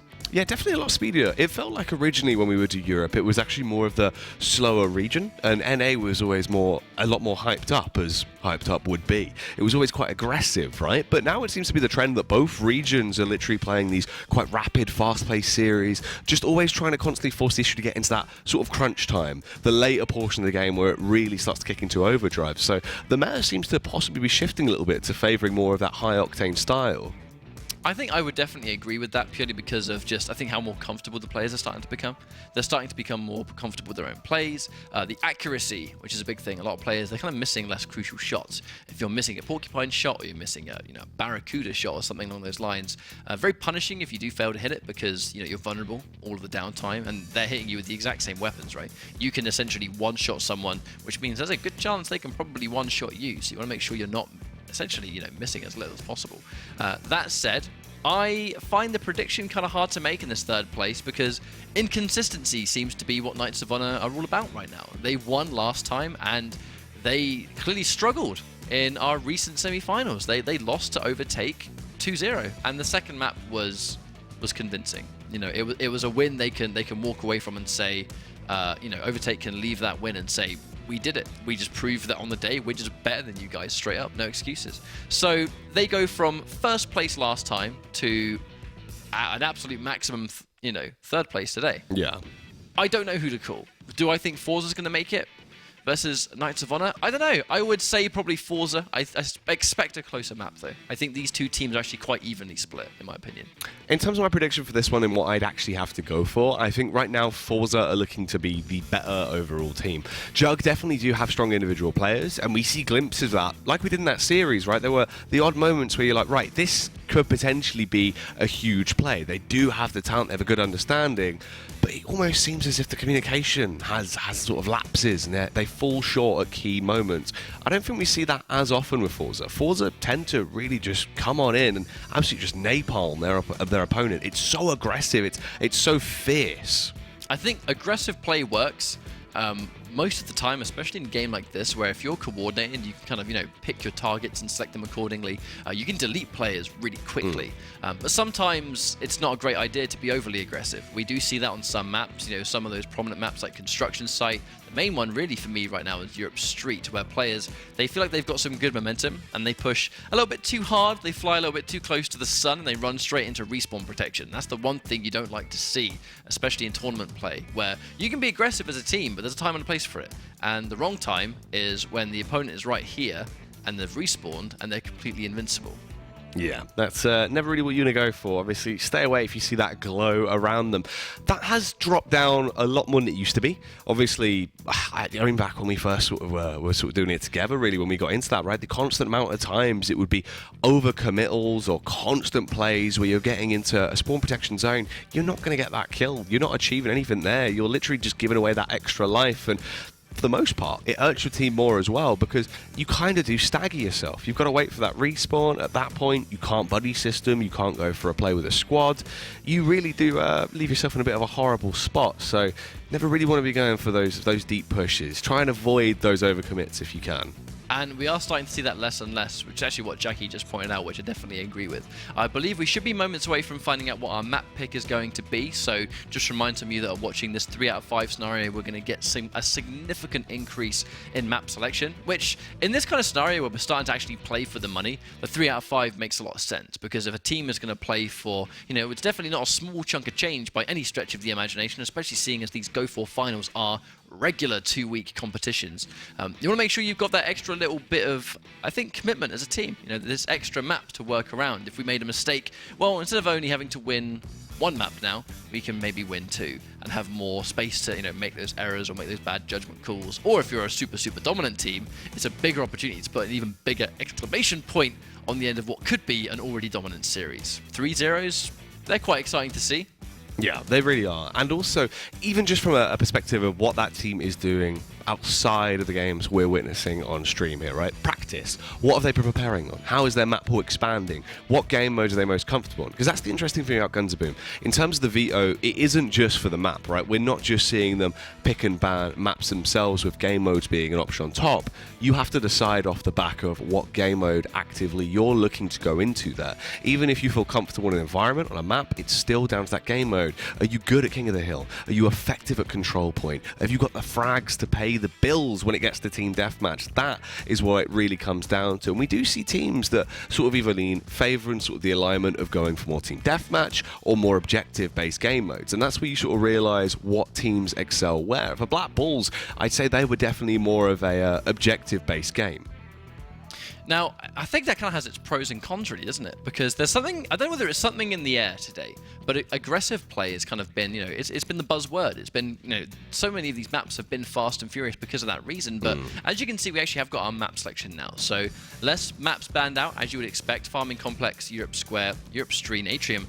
All 3 control points completely removed from play. I remember watching constant GO4s where control point was by far one of the most popular game modes that we would see every single time, and they're the most popular game modes to ban out today. We can see Paradise Island, Wild West, Subway, all 3 King of the Hills smack bang in there. Military Warehouse and then Skyscrapers as well. This is going to be a very King of the Hill focused 3 out of 5, Jackie. And this is weird as well because those, what we spoke about there with the fact that we kind of now have a good understanding of what maps are more common. That's pretty much the most common trio you expect to see there, right? Paradise Island, Skyscrapers, Military Warehouse, very, very core maps. Wild West Saloon, it is common. It's just it's not as common in the best of 3s, right? right? That's a best of 5 map. It's one that always tends to come out in these environments because teams absolutely love it, especially back-to-back. We used to see them play that all the time. Killing Machine, he was the kind of player that would just be sitting on top of that little piano angle, locking it down. So, pretty good veto. I feel this actually bodes well. I mean, especially if we actually do end up seeing Subway Station there as well with that King of the Hill. Subway Station's always quite an explosive affair. Definitely one of the more aggressive maps. I think it's probably the only map that is out of the ordinary compared to consistency to any of the others in the pool. It's because I think the general geometry of Subway kind of lends itself to that. There are so many positions where you can pick those. It's either long-range sniper rifle from one side of the spawn to the other through the Subway carts, or it's being as aggressive as physically possible in the center of the map, and it's just a grenade fest. Which personally, from a viewer's perspective, I love it. I love watching someone on a point as they have to literally just dodge this mortar fire of grenades just flying at your face. I think it can be quite stressful to deal with if you're on the receiving end, but if we're watching it, it's all good. But that does mean we're going to be seeing Wild West for the first time today. Now, I do really enjoy watching this map. I do kind of feel like it's one of the highest center-focused maps in the entire game. Not because of the point, believe it or not, but that's just because all of the action on the map is guaranteed to take place in the center. You can sort of flank left, you can flank right, but no group fights take place there. It's always in the middle. And those sort of flank locations, you can see some clutch 1v1s, and your reward is an amazing position. If you win that 1v1, of course you have to wonder, you have to worry because the team that you've just won that 1v1 against will they'll coordinate and say, hey, he's over there, watch out. So you're never going to be safe, but you do get a wonderful position, especially if you are a superb sniper player. Oh yeah, it's definitely lends well into that sniper positioning, right? Because it's different. It's a lot more expansive in terms of the long-range combat we're going to see, and it's one of the few maps that actually do have that clear angles in terms of the lines of sight from one point to point. So you're looking at basically constant open sniping fire, nades just being dashed in from every possible angle. You're going to be mortar strike to bits when you try and go for that control point cap. And it's almost a guarantee. If you're going to play these crazy fast-paced King of the Hills, you kind of just need to be used to that playstyle by now. If someone respawns and they've got grenades, they're going to use them. You're not going to be safe forever. You're going to have to make sure, okay, well, I've got the point, but now I need to kind of just run around and just give them a little bit of the old shimmy, because those grenades are at your feet. They're on a time limit, or they detonate on proximity. Like, you're never safe. You're going to take damage, and you're going to like it. You have to, mate. Be the queen of pain. You've got to enjoy it. It's the only way you can really find yourself working through that one. But the veto looks good, Ryan, and I actually do feel like this could be a pretty interesting series for the best of 5 here. And Forza, I think for them, it's more going to be sort of a rite of passage to prove that they should be still getting better placements and that they want this third. I think it really is going to be quite a blur fight for them in terms of wanting to pick this up. For Jug, again, at times it feels like when they sort of fall the first hurdle, complacency can be an issue for them. I feel like, we kind of see the contrast of some of these teams. Some teams play exceptionally well on the GO4 finals when they're on stream, and some teams don't play very well on the GO4 finals, but they do really well in the weekly cups. That's why we can see Forza. We don't really see Forza do a huge amount in the GO4 finals when the stream is on and you guys are watching the gameplay and we're talking about it, and all eyes are on Forza, right? They tend to struggle a little bit when they're in this position, but the second the cameras are off and no one's having to worry at all, we see them do really well. Just whenever we look at the European point standing going into our Season 1 finals, Forza are right up there, and it's a considerable amount of points as well. That is consistent high tournament placing, and in some occasions tournament wins as well. It just feels like when the stream is live, this is where they struggle. Who knows? Maybe this was where Forza actually struggled in the European Invitational, for all we know. There's a strong possibility that playing on stream and the added pressure of games can cause maybe some of their players, if not all of them, to crumble a little bit. If one player is not as confident as they usually are and they don't pull their weight as much, it can have such a big difference in a 4v4 focused game like this. Yeah, because it's the fact there's so few of them. It really does come down to sort of the overarching big picture of the team and sort of the more impactful individual plays. You need to have a huge individual moment, or the squad as a team need to come together and really start to lock it down. And it's interesting. Obviously, in terms of that best of 5 as well, for the maps that we do have, it's looking like it will be more of that objective based. Oh, actually, we're going straight into it. Seems like that first map, of course, is going to be the Wild West Saloon. So let's get underway with this one, Ryan. Okay, that's going to be map number 1 for this third place playoff. we'll see. That 3 versus 1 that you talked about. Unfortunately, Frag gets absolutely destroyed right there. His lips have been peeled back, mate. They're gone.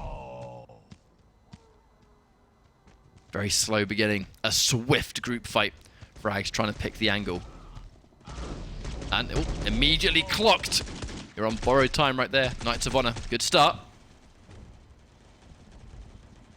Ooh, kill comes through. Janny going to be slain by the dot. Doesn't actually get the follow-up frag himself, though, so both of them trading effectively there. They jump on the point. Jug, they do have a 100-point lead so far over Forza, as that is going to be building. The nades transferred between Spider and T-Mac. Janny over onto VRAG will be able to get that kill in the end. They bounce back onto the point. They hoping they can actually claim it here, but Creed is keeping them busy. If they cap it, just they go down, that's going to be a bit more of an extra point trickle, keeping them in the upper echelons. It is starting to be somewhat caught up, and just like that, a grenade and a porcupine send their regards. Forza barely behind. Conor McGregor gets one, getting a double kill actually, which is going to put them a little bit in the lead as well. Vrag and Deadly, the 2-piece combo, able to do some of that extra stuff. The brutal kill, doing a wonderful job as well. And just like that, you can kind of see the even games. They're trading the point, they're trading the kills, and things are even for another time in a row. Ooh, Nate going to roll around. The slap down as well, as Spider will be able to get the kill off on Conor McGregor. The trades are coming through, and Forza actually now have the lead, but it comes down to the frags. That is where defending their lead has to come from. The constant spam of grenades, the double nade, and the flank goes round. Spider will be able to get the kill on Ilos, but Conor McGregor in the meantime is doing work. But he's been traded out, Spider as well, eventually going to be swatted, but it's close. Both these two sides fighting aggressively for control of the A point. I'm always keeping my eyes glued to that point difference. That's the main thing to factor in.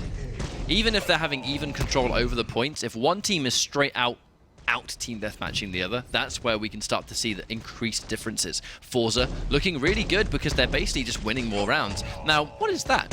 Is that a brawler I can see? A brawler shotgun? You very rarely see it, but if it's King of the Hill, I'd be inclined to believe it. Opting to go for the movement speed instead of the damage that Porcupine would bring. That's actually not a weapon that you see picked in this level of matchmaking. It's normally slightly lower. Normally players do like to go for the damage of Porcupine, but the Brawler does give you insane movement speed, so I would understand if we saw it. Ooh, Spider, going to go for the drop down, the cheeky little flick up. Unfortunately for him, the Martyrdom will still be able to catch up to him. And Forza are looking good here, Ryan, really. I mean, 30 points away from 900 there, storming ahead. Their site has been overrun now, and the nades are looking pretty damn effective. Ilos going to be able to blow right to bits, but Spider and Deadly. Spider again with the follow-up frag, keeping them through as they now hit that 900 mark. And Deadly actually might get this capper off as well. Spider's points has been impressive. He has done so well, actually on the verge of maybe even getting over 300 in one game. I think it seems like the rest of his team is actually pulling their weight. Spider finally hits that 300-point mark. 306 by the end of this game, and that is an impressive result. Forza take the first game, and you can see how quick Wild West can be when one team has the upper hand for a good 80% of its duration. That's what it is. If you can lock down that point, the constant trickle is really just a huge safety net that builds you such a large lead. And when you're playing as aggressive as they were, going for those kills, being able to catch them off guard on the flanks, really effective trades. Forza, at the end of the day, there just appeared to be the better team on Wild West Saloon. They just had the game plan from the get-go. I feel like when it comes to generally setting up these matches, getting the players in the lobby and finding out, whether they're comfortable, making sure they're all ready to go. Players have had their bathroom breaks and all that kind of, the stuff that's no one ever talks about, but is very important to make sure that players are ready for their big tournament match. And then the second the map begins, you kind of blink and miss it. The 5-minute mark, it demands players to play at such an incredible speed that it takes a while to get versed into playing a game this fast. Yeah, it does. And I think that is sort of, as we spoke about earlier, the meta now developing more into an aggressive meta. It really is always about the constant firefights because you want to just try and rack up as many kills as possible, try and get that damage in the early game, and it looks good, right? It's actually very interesting to watch now, and considering sort of what we used to see back then as well was a whole lot more team deathmatch, it's really now more objective-based game modes. It's like the teams have sort of got comfortable in terms of what they want to play, and we're finding those nuances now. The asterisks are up for what maps people excel out. And that's only map number 1. And in this 3 out of 5 scenario, that's going to be only 2 left for Forza eSports to see if they can take this 3rd place and at least leave this tournament feeling good about themselves, kind of knowing they were at least able to place in the money. I think in this tournament, 4th place is the worst place to play because you've got this far, and then at what is quite possibly the final hurdle, you've got nothing. You've got no money. Just thanks for playing. See you next time, mate. It's got nothing left. Got nothing left. Like Ian Beale. Sob. Come here, Ian. Classic Ian Beale. I still remember that scene. So good. One of the I've got greatest nothing moments. left. That's this. I've got nothing left. But what we have plenty of left is Paradise Island. How It's many always times? on the menu, mate. Always. This is a returning customer right here. This was through popular fan demand, added to the menu permanently. Paradise Island Deluxe. It's like an encore, isn't it? You know, they've come back out on stage. You just see a little Paradise Island head peer around the corner. Everyone's like, They just come out with one of those banners that you see on the buses on the Europe maps. Paradise Island, open for business, and frags are coming through as well, as everyone means business. The trades are there. It's a 50 to a 125 point lead already for Jug, as T-Mac has netted himself a triple kill, tried to escape to at least stay alive and not give away the bounty, but has gone down.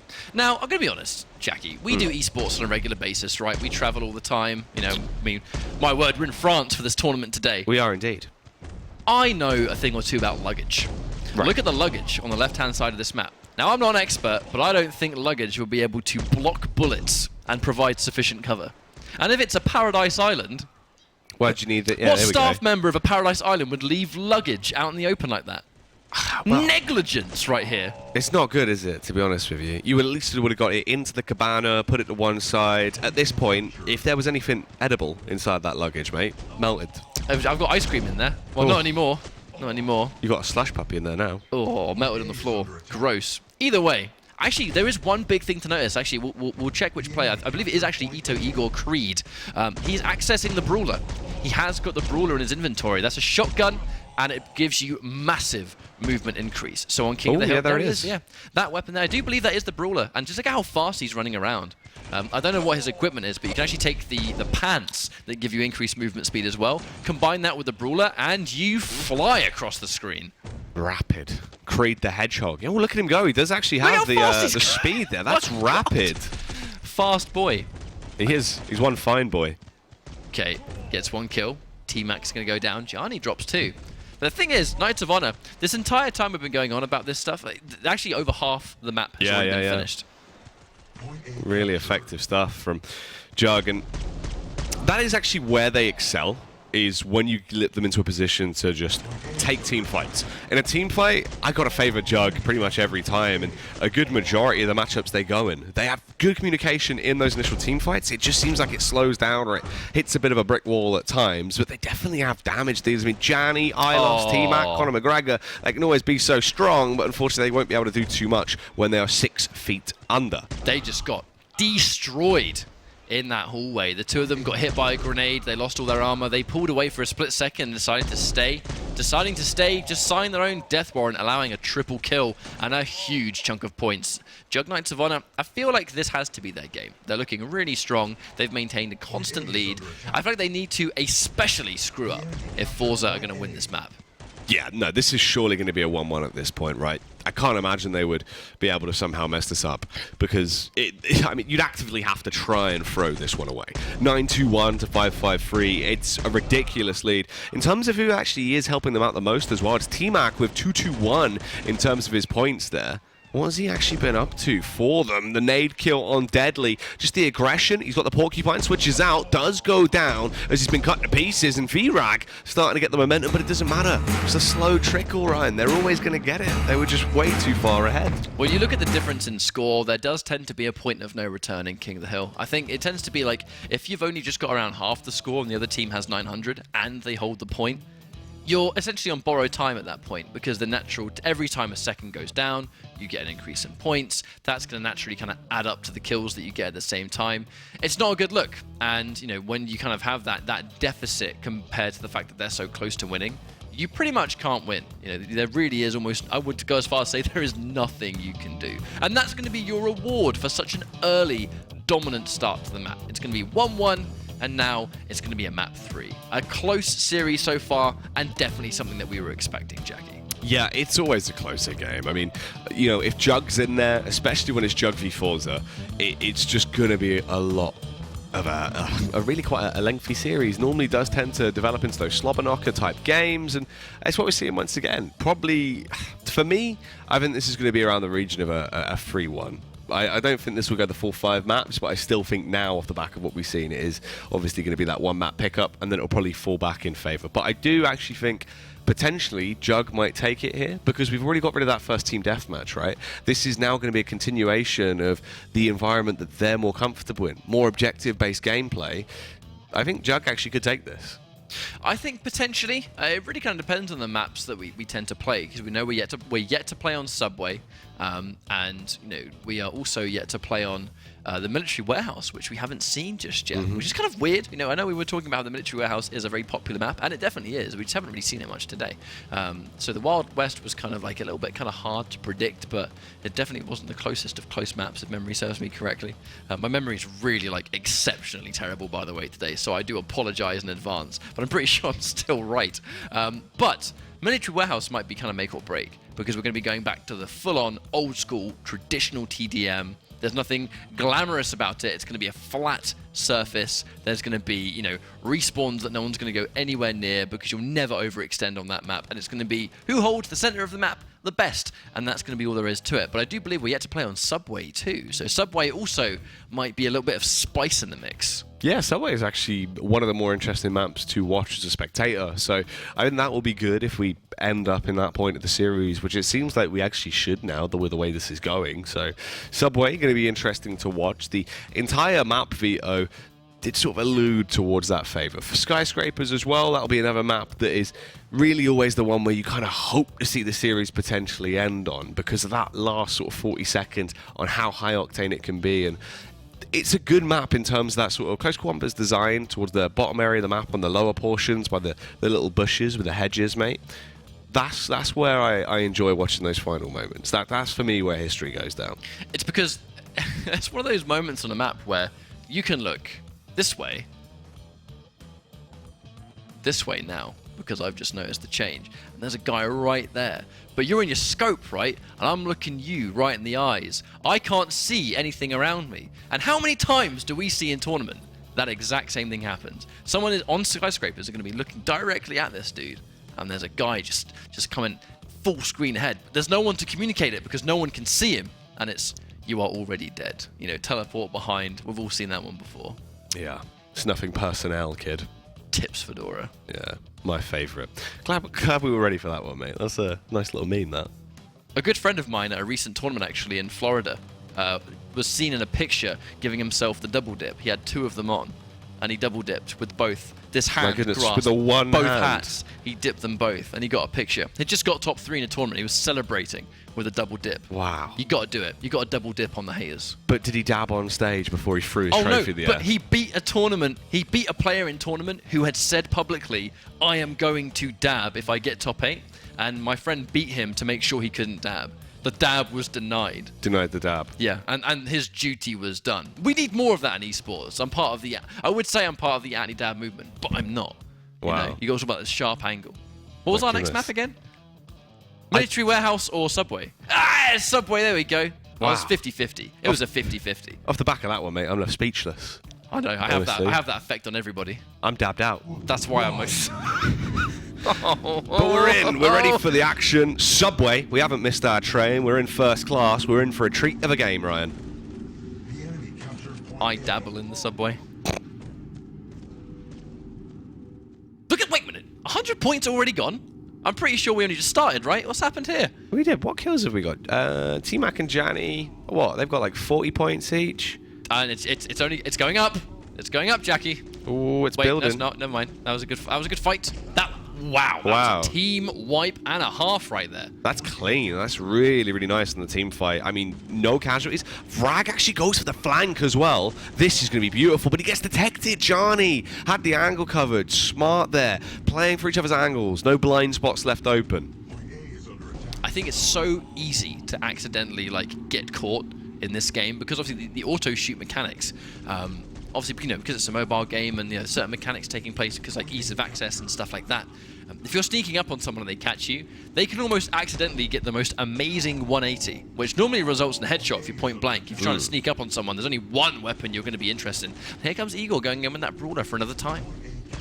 The fact we've already seen a quad kill come out from Forza, and it's still building. It's the constant trades, though, and this is the aggression we were talking about on Subway. It is explosive, round in, round out, and I mean that because the sheer amount of grenades that are going off on that point as they charge back through. It's still close, however, though. 475 to 448 there of Jug, but Janny and Ilos have now given them the upper hand. That's 500. Creed will be the only one to hit a denying shot as he will stop Ilos, but I don't think it's enough. It's very close, though. I mean, from what was a horrifically dominant start for Knights of Honor, somewhat being undone as Forza, they're starting to fight back with everything they have. They understand that they need this win, right? And unfortunately, the detonation on the grenades can do so much damage. All three of them took massive damage. Weak and too weak to fight. They have to watch out. Those long-range weapons will delete you with no armor, and Igor is going to drop like a sack of potatoes as he's going to go down. And Knights of Honor, they have an impressive lead again. They hold the point as well. This is naturally going to make life a little bit easier for the Knights of Honor squad. Johnny's going to fall down, though. They're going to be one man down. T-Mac falls another time. Deadly gets a double kill. Conor McGregor tries to run in to help out, but not before a triple kill has landed, keeping Forza in the fight once again. Ooh, Spider goes out in the end, though. Conor McGregor's going to be able to get that flick back over. Vrag up close and personal is the trade, but he got the nade out. He was able to hit T-Mac with it, with the explosive on the way through. Deadly as well with the flick up. He's giving them those extra bit of points they need. Alongside the slow trickle they've got going, this is huge, but it gets close once again. Janny and T-Mac, they're able to try and bridge the gap, but it's up to 50 points for Forza. They could win this if they get themselves another frag at this point, as it should be theirs. The slow trickle as well will win it for them. That's 1,000 points as the city will go 2-1. Well, well, well. That means that our next map is going to be Military Warehouse. It's going to be close indeed. Forza back in the fight. I know you actually just mentioned previously, you felt like after what we'd just seen, maybe that was the moment Knights of Honor kind of start to run away with the series.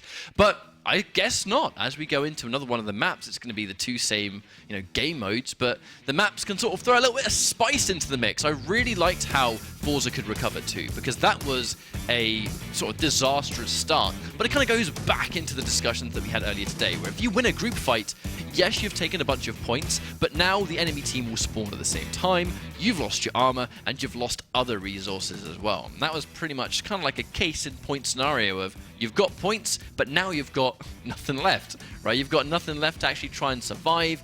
You just trade it, and again, it's whoever gets those glory frags at the end on top of wonderful point capture. Yeah, it is really about just being able to have a stable, slow, steady point income and being able to build. Really just capitalizing from that and getting yourself into a position where you have a big enough buffer that if there is a lapse and you have to then respawn going for a push again, right, that you actually have time to get there before they overtake you. It's all about trying to get a big enough of a buffer, really, but it's hard. I mean, the good majority of the time, we see these matchups being neck and neck for pretty much the entire game. I'm going to be honest, I do think I favour Forza eSports as we go into Military Warehouse. I think Forza eSports have shown us, especially during that week where we had an exceptional amount of Team Deathmatch played, I felt like that was actually Forza's week to show us that they were, they really were not a team to be underestimated, and a lot of their wins came from TDM. So now we're going kind of into a decider situation, and this, what could be final map, is on Military Warehouse. If I was a betting man, I'd bet for Forza in this situation. So we'll see what happens. We'll see if I'm going to be correct. By all means, guys, give us your predictions in chat. Give us that 1 for Forza, that 2 for Knights of Honor. I'd love to know what you think, and I'll definitely be watching the VOD to see what the predictions will be. Because the community, they have their favorite teams. It depends on the part of the world. If you're Europe, you might go for one of the European teams. If you're from the CIS region, you're almost 100% going to go in, with like the Forza, the Overtakes, those players that are from that part of the world. Yeah. And that's where the communities come from. That's true, and it's expanding, it's growing all the time, obviously getting itself into a better and better position, and it's a good spot to be in right now, obviously, for the Guns of Boom community. We have the active tournaments going on, you've got the GO4s, you've got the LAN coming up, there's a whole lot going on. I mean, as we touched on earlier, if you're not already involved, get involved, you might as well, right? There's surely nothing to miss out on. You can meet some great people and enjoy a fantastic mobile game, no matter where you are. It's also the fact that it's kind of like what you just said, where It's the constant competitive experience. Now the kind of the GO4 season is up and running. If you enjoy Guns of Boom and you play it and you really like what you see, constant competition is the best way to improve. Playing matchmaking is one thing, but as you truly improve as a competitive player, when you kind of reach that next level, where regular matchmaking is kind of sitting around here, and then the competitive is that upper echelon, that next step. As a player, you have weekly competition. You have the GO4 Cups. You have the streamed Cups, like the stuff that you're watching right now. But the constant weekly competition that is played off stream is what funnels towards that all-important Season 1 finals. And I really can't stress enough that it's free to enter, and you guys at home can get involved anytime you see fit. If you have a team, you can enter, and this time next week, you can be in a tournament facing the exact teams that you are watching right now. So if you think you've got what it takes, make sure you go to esl.am/boom, sign up. Doesn't matter whether you're from Europe, doesn't matter whether you're from North America, you can get involved in this new and upcoming competitive community. Now, Forza eSports just need one more win, and they're going to take third place. They're going to be the first team today to take home some cash. Do you think Knights of Honor have what it takes to tie things up, or do you think it's going to be 3-1? It's hard because potentially I thought they did, right? Looking at what we saw on the other map there, I thought actually they might have been able to bring it back, but no, they were pretty much stomped out of there commandingly by Forza, and that gives you a lot of confidence back in that roster, right? At this point, I know I've been flip-flopping a lot, but I do think actually it will be Forza that will close down the series. It doesn't seem likely that Jug are going to be able to bring it back from that point. Obviously, it would draw it out. I think it's really just going to be Forza stomping through, and that'll be the end of that. I wonder if it's an unintentional bad luck that every team that you suggest might do well, they go on to lose the next map. Yeah. So have you unintentionally set us up for a map 5? Is that like the next level mind games? You just got to bait them in. Even they don't know. Well, we might know in, I say, just give it 5 minutes and we'll have our result as we go into Military Warehouse. What could be our 4th and final map between these two wonderful teams in our 3rd place playoff. We've just started. Who is going to secure that first blood? That's what I'm wondering. Ilos is going to be the one to secure, but taking lots of damage. Looking like they won the fight, but might lose the war. Deadly and Spider, the two-piece combo coming through, but Conor McGregor finishes the job. Taking a lot of damage himself, though, and they're running in to finish him. Spider gets another one. Oh, deals with Conor. And this is pretty damn good so far. It's 53-29, but they're setting themselves up quite nicely to actually build in the late game with the points they're getting so far, because they're picking off these peak kills and they're falling back, they're staying in a close area. They're not losing that armor. Even they do go for the push. It's a 1-for-1 trade at the very least. Vrag will stay alive. They don't actually take him down. I thought they would have committed for a nade spam there. Potentially the face comes round. Gianni gets the kill because the damage over time effect. Trying to play a game of loop-de-loo there to stay alive as well, not go down. But there is a bloodbath forming. It's going to be a close game for now.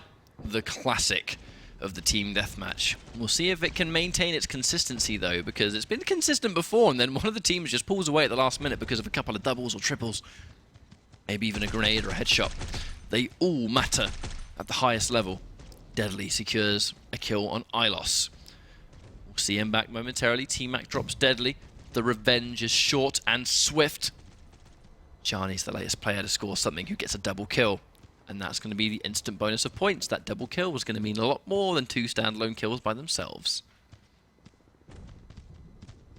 So 130 to 161. Difference just being those 30 points. Let's see if it is going to get messy. They push their way around, trying to go for a cheeky play. In the face, though, it will be the first frag going the way of Conor McGregor. But all of a sudden, it's 3 kills for the side of Forza. And that's huge. They're now very close to actually overtaking, which they do. They start to find success here. It's as close as we've talked about. We always reach a point where you kind of, you wonder, what is there to talk about at this stage beyond our usual programming? That was a wonderful position there from Bragg, actually, just kind of pulling on the side. I'm actually surprised no one turned around. That was a guaranteed just trail of kills. They just needed to coordinate. Guys, he's to the left. Pick him off. And he just was able to run rampant. A triple kill for Gianni. They're in the lead, but it is a short lead. So much of the action going on right now. It just looks like complete map control is going to be in Knights of Honor's favor. Conor McGregor tries to pop health to survive, but it's not going to be enough. Forcing a health item out of Deadly, but he himself has to run away. Cannot overextend because he does not want to lose unnecessary health when he's got no armor left. Igor secures a kill without taking damage. Wonderful, which should open up for potential double kills. Gets another surprise attack. Conor McGregor is going to go down. Hang on a minute. Don't call it a comeback. This is still incredibly close indeed. I've been here before, mate. As the push comes through, let's see if they can actually deal the damage as the nade is launched out. Bombarding across, but not really connecting onto anyone impactful just yet, but it will not matter as the kills come through anyway. Sniper slain, picked to pieces by the scope of Ilos, with a further 2 kills coming in rapid succession. McGregor and T-Mac work together to punish some of the players. We're about to hit that 400 mark as well, and Jug, they're looking good to possibly the ones that hold our hands to guide us there. And Forza, they're not too far behind, but they need to wake up right now, looking a little bit sluggish going into this, but the respawn goes in their favor. Unfortunately, that entire kill feed is just pure Jug Knights of Honor. Plenty of red on blue. You can definitely agree with that one. And as they have a respectable lead and we're going into the last minute and 10 seconds of Military Warehouse, you kind of wonder, can Forza pull this off? Can they stay clutch? Can they stay composed? They need to give up as little kills as possible and start raking in the points. Conor McGregor is going to drop deadly, forcing it into a 4 versus 3. That's not an amazing start. Igor falls as well. Spider gets 1, but just look at how many of them are left. A double kill for Spider, keeping them in the fight, but it might not be enough. They have less than a minute left to go. Knights of Honor just need a small handful of points. Igor gets 1. Johnny still fighting. I really don't know why he's there. The overcommitment there. This is bad as well, because actually now, this is what I was talking about, right? With them being staggered, they're so far behind. They're now going to have to play in duos. This cheeky little off angle here from Connor, at least. So he's just literally just try to bait him in. Vrag cannot move. He literally needs to stay where he is and stay alive because he is almost dead. And actually, he can shoot from the sideline. Ilos won't know. He's going to get that kill. They're keeping it close. They're playing it smart, but here is the caveat. The timer. Timer is not on their side. They can be as defensive as they want. 1 kill's not going to go in their favor. Vrag is so weak, and I think they've caught him, and they're able to seize the job. Knights of Honor take the kill. Vrag being as defensive as possible, but I think the second they got eyes on him, there was nothing he could do. He had to just try and accept his fate, maybe try and outgun, overstayed his welcome just a little bit. But that was close up until the final second. Yeah, that's very much a one-and-done angle, right? Like, you're not expecting to get too much from that. And I think, as we said at the end there with the timer, once they realized what was actually going on in terms of the very fine details, you weren't going to win that. Because it doesn't matter if you're just holding. They're not trying to push you to get the kill. They're just waiting for you to be weak enough or to make a mistake or die so the game will finish, or to just hold out so you cannot get a win. Both teams would have just turtled there. This does mean, Jackie, that we're going into our 5th and final map. Number 5. This is such a close game between these two teams. I'm actually kind of happy to see this, because when we very first started doing these GO4 Cups, it was pretty much Knights of Honor and back-to-back, as, you know, they were the main event every single time. We would see them all the time in grand finals. They would stomp their way into grand finals, and then mostly, you know, Knights of Honor would kind of be the teams that kind of, you know, took the cake a little bit. But that said, the dominant results, they only seem to happen in our top 8 matches in those quarterfinal scenarios. The second we reach, you know, the top 4 territories, we're starting to see 2-1s. When we go into a 3rd place, it's almost always 3-2. Like, this is definitely not the first time we've seen this happen. The grand finals of 2 weeks ago was 3-2 as well, but there was obviously a reverse 3-0 taken there as well. I'm just glad to see that the skill gap between our top teams, I feel like it is starting to be closed in on a little bit. You know, we saw Overtake defeat the Black Bulls earlier today. Didn't even see the Black Bulls in top 4, which is a massive, massive upset by the world-class standard that we're used to this team bringing to the table. But I think it's because the more and more we do these tournaments, and the more teams, the more players take part, the natural growth and the increase in skill is becoming incredibly obvious, because here we are now in our 3rd place playoff, last map scenario, probably going to be a close one. I'm excited to see what happens, Jackie. I'm excited too, right? Surely, if we're going to end it with a bang and have a 5th map, it might as well be a bloody damn good one. So hopefully it will be once we get underway with that to round us up. And I believe this is going to be the Skyscrapers to finish us, right? I've mentioned already about how bad my memory is today, but I do think you're right. Yeah. I do think it's Skyscrapers 100%. I'm a dedicate to it, because it always is in the rotation in some way or another, isn't it? I think they've been picking it so much, it would be strange if they didn't pick it up until this point. Yeah, and it is the one map we haven't seen. Out of the initial 3 that I remember mentioning as the big ones, that was one of the ones that was on that list. So has to be that following map, purely off of just a quick prediction of what we expect to see from that. I think, again, this is probably just going to carry on really in favor of Forza, as I said prior, but Jug, they've been looking better, they're getting it back. At least this is no now potential for a 3-1. At most, it would have to be a 3-2, but you never know. Maybe they want to try and walk away with that victory. It's a difficult position because we're kind of, trading it back and forth. It's Forza win 1, Jug win 1, Forza win 1, Jug win 1. So, they're going to have to break the mold and win 2 in a row if they're going to take this third place situation, and this kind of is case in point why the best of 5 makes a difference, because clearly these teams are evenly matched. So now we're actually playing for cash. It is about determining the absolute, no exceptions, best team of the series, taking home the actual prizing, and that's what really matters. And it looks like it is actually going to be Skyscrapers. It seems to be such a pivotal map over and over again, and it's going to be no exception in our third place playoff. Let's see if it's going to be Jug Knights of Honor or if it's going to be Forza eSports taking that third place. T-Mac spills first blood. Oh, he's making a mess as the damage is coming through. Push goes out as well. T-Mac tries to get himself a follow-up frag, as it is looking good so far for Jug, actually. They're sat on 70 points to the 41 of Forza. But look at the off angles in play here from Forza, playing much more of a slower, further back setup. Nice nade launched out, actually, but it misses them. That is a devastating shame. Ilos throwing one predictive grade that completely missed, forced to use his second, so I do believe actually he's going to have nothing left for the rest of his respawn life, and this is a group fight taking place on the right-hand side, picking those angles. Deadly gets one, T-Mac with the knife kill, the extra bonus of points, Spider getting an assault rifle kill, and just look at the trade, back and forth, back and forth. This is the team deathmatch that we know. Yeah, a lot more of an aggressive TDM. We don't really want to see that slow pace, staggered TDM. This is what we're talking about. Firing squad TDM. The players set up on either side. You get the 4-on-4. And this is the attack as well. Buddy system coming through. They blurt out Vrag, going to finish Gianni. Playing with confidence might be what they need. It's definitely a take no prisoners scenario, if you ask me. Conor McGregor wins that 1v1, but it's going to be swiftly picked up. And Igor, look at his move. I'm still getting over how fast this guy is running around. Goes to show why weapon combinations are important. Just because it doesn't do the highest damage in the game doesn't mean it has the worst utility. Some weapons still give you great movement, great accuracy, great ammo regeneration. It all depends on what you want as a player. That's what it comes down to. What benefits you as an individual? Jug, though, all respawn now, all grouped up, 180 to 177, so almost there, pretty damn close. Deadly holds the angle, spots out Conor McGregor. They go for the trade. In terms of the battle, actually, Deadly comes out better here, but the push-in is where it's going to get awkward. Killed, he's faltered, he's gone. There's a lot of red on blue. If you look at the top right kill feed, I think that's going to benefit Knights of Honor for a little bit. It's a 40-point lead. But as we've seen in Team Deathmatch, that only really means so much, doesn't it? Conor McGregor is going to secure another one.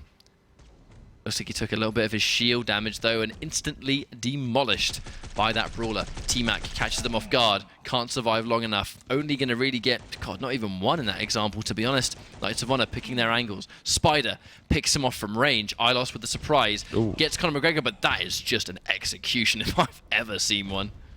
Yeah, just walks out throwing grenades around, hoping for the best, but instead he's not going to be looking too fantastic. And now Jug, they're pretty damn close to that 300-point mark. They just have to carry on as the nades are going through. But they're struggling as Conor, he's going to kill himself. Luckily, they've got a T-Mac, and he is sick. A triple kill. That's going to be important indeed. With well on go through our halfway mark. So Knights of Honor, if they can get that triple and they can get that increase in points, this is the time to secure it. It's not even anymore. It has been completely in Knights of Honor's favor for a good minute and a half, and it feels like this is just bit by bit completely slipping away. Gianni gets a triple kill. We might be reaching the absolute victory point here. They have so much points. They're getting so many frags. And now, I mean, you can't stop the momentum that Knights of Honor are currently going through. No, you just can't. They're like a train pulling into the station right now as they just look amazing. The kills are going back through, though, in favor of Forza. All of a sudden, for the moment, they have a bit of breathing room to play with. It's a mammoth feat if they can pull this off. Yeah. This is a mammoth task. No average Joe could do this one. A headshot is going to give them extra points. But the trade, it's not a trade they can afford to take with Knights of Honor needing only a mere 23 points to taking this third place position. Just think, they're fighting this hard and it's not even for first place. That's how much competition means to these teams. Taking the fight. One more goes through. Knights of Honor just need one more, and there it is. they secure what needs to be done. Knights of Honor. It's first place 2 weeks ago, it's third place now. Not a bad performance by any stretch of the imagination, and they're going to get their final win of the night. This does mean, unfortunately, their tournament journey has officially ended, but they are going to be the first team of today to walk home or remain at home with some cash. Well played all round, I say. Yeah, genuinely overall pretty good series there. Electrifying a few certain moments. The veto was pretty fun to see. Subway always leads for some interesting things, and we closed it out in probably one of the more interesting ways with that win going in their favour.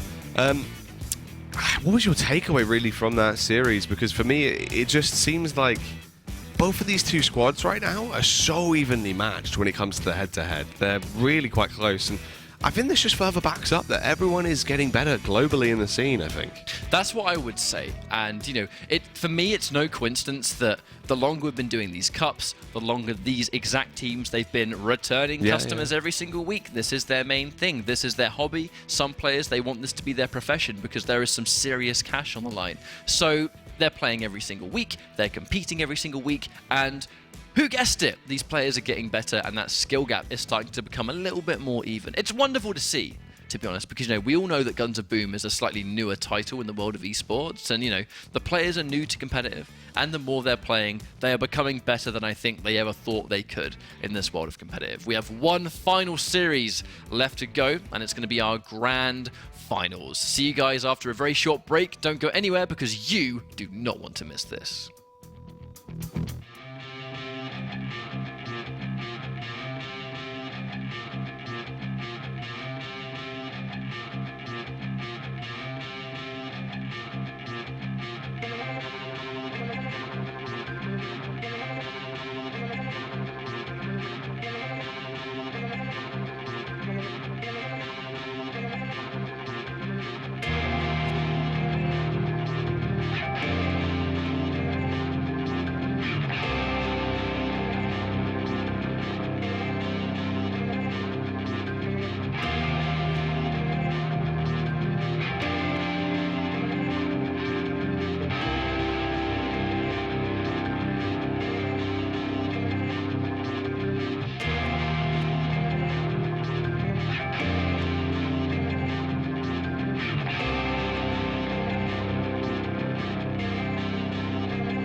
Hello everybody and welcome back. This is the ESL Guns of Boom GO4 Finals for Europe, and before we go into our grand finals, let me remind you of a giveaway that we're currently doing. You can win the Crimson Serpent Mask, 250 gold and in-game consumables. Simply type GOB in chat. You can take part in this, and in typical fashion, one lucky winner is going to get picked out throughout the broadcast. Who knows? Maybe it's going to be you, but we have one final set to go in the European side, and that's our grand finals between Back-to-Back and Overtake. I'm very excited for this grand finals because Overtake have had a journey and a half today. They've taken the scalps of the Black Bulls, they've taken the scalps of Knights of Honor. If they can defeat Back-to-Back as well, that for me is the biggest of statements a team has arguably ever made in the GO4 so far. I think it would be, right? It would be a major statement to come in and make here and just absolutely cause a tremendous upset. And that's just what it is. If they win, that is a big upset and actually could be the start of something new.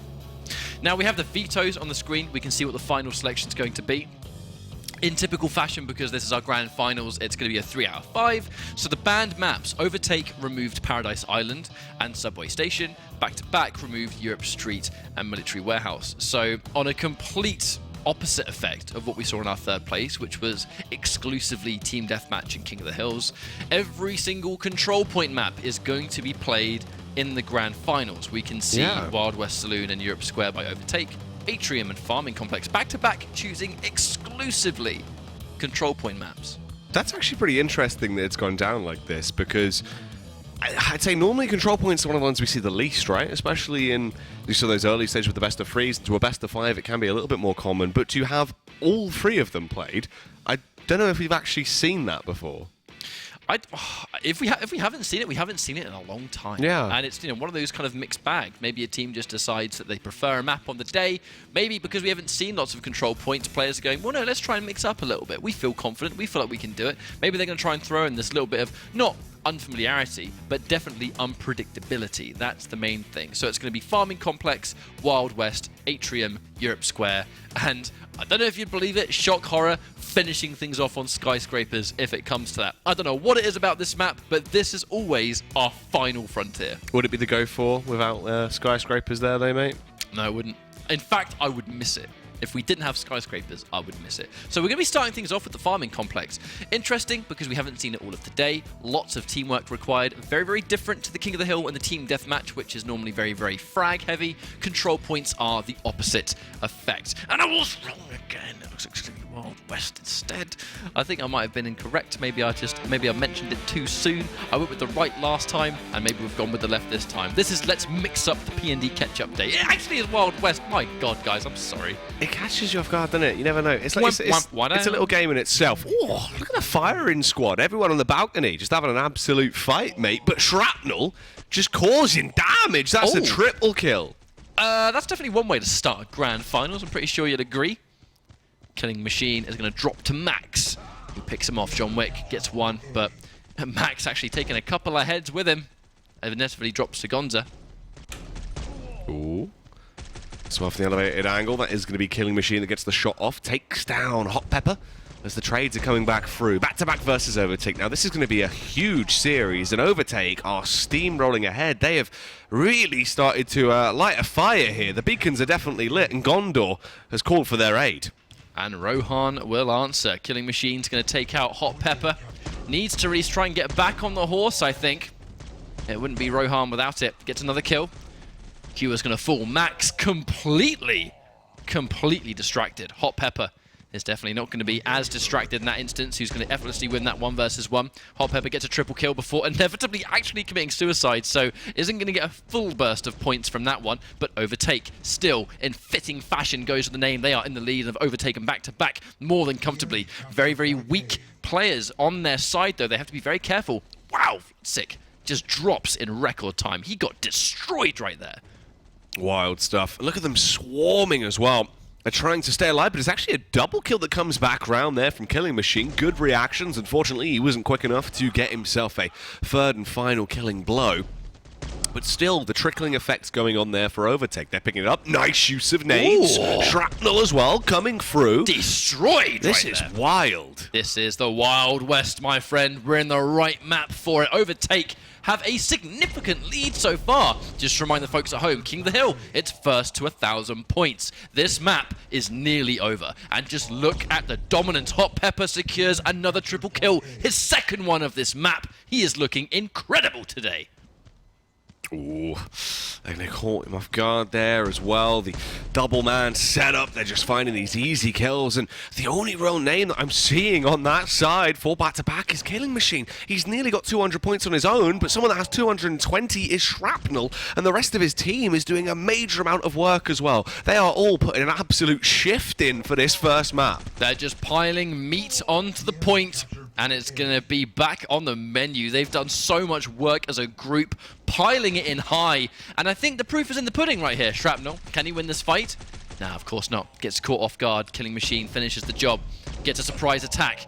Gets him down. Hot Pepper gets one. And yeah, that's the point of no return. They're going to win that one easily. And Overtake just steamrolling back-to-back in map number 1. Mate, that's what it was. Literally just that. It's gone in a second. It was a snap.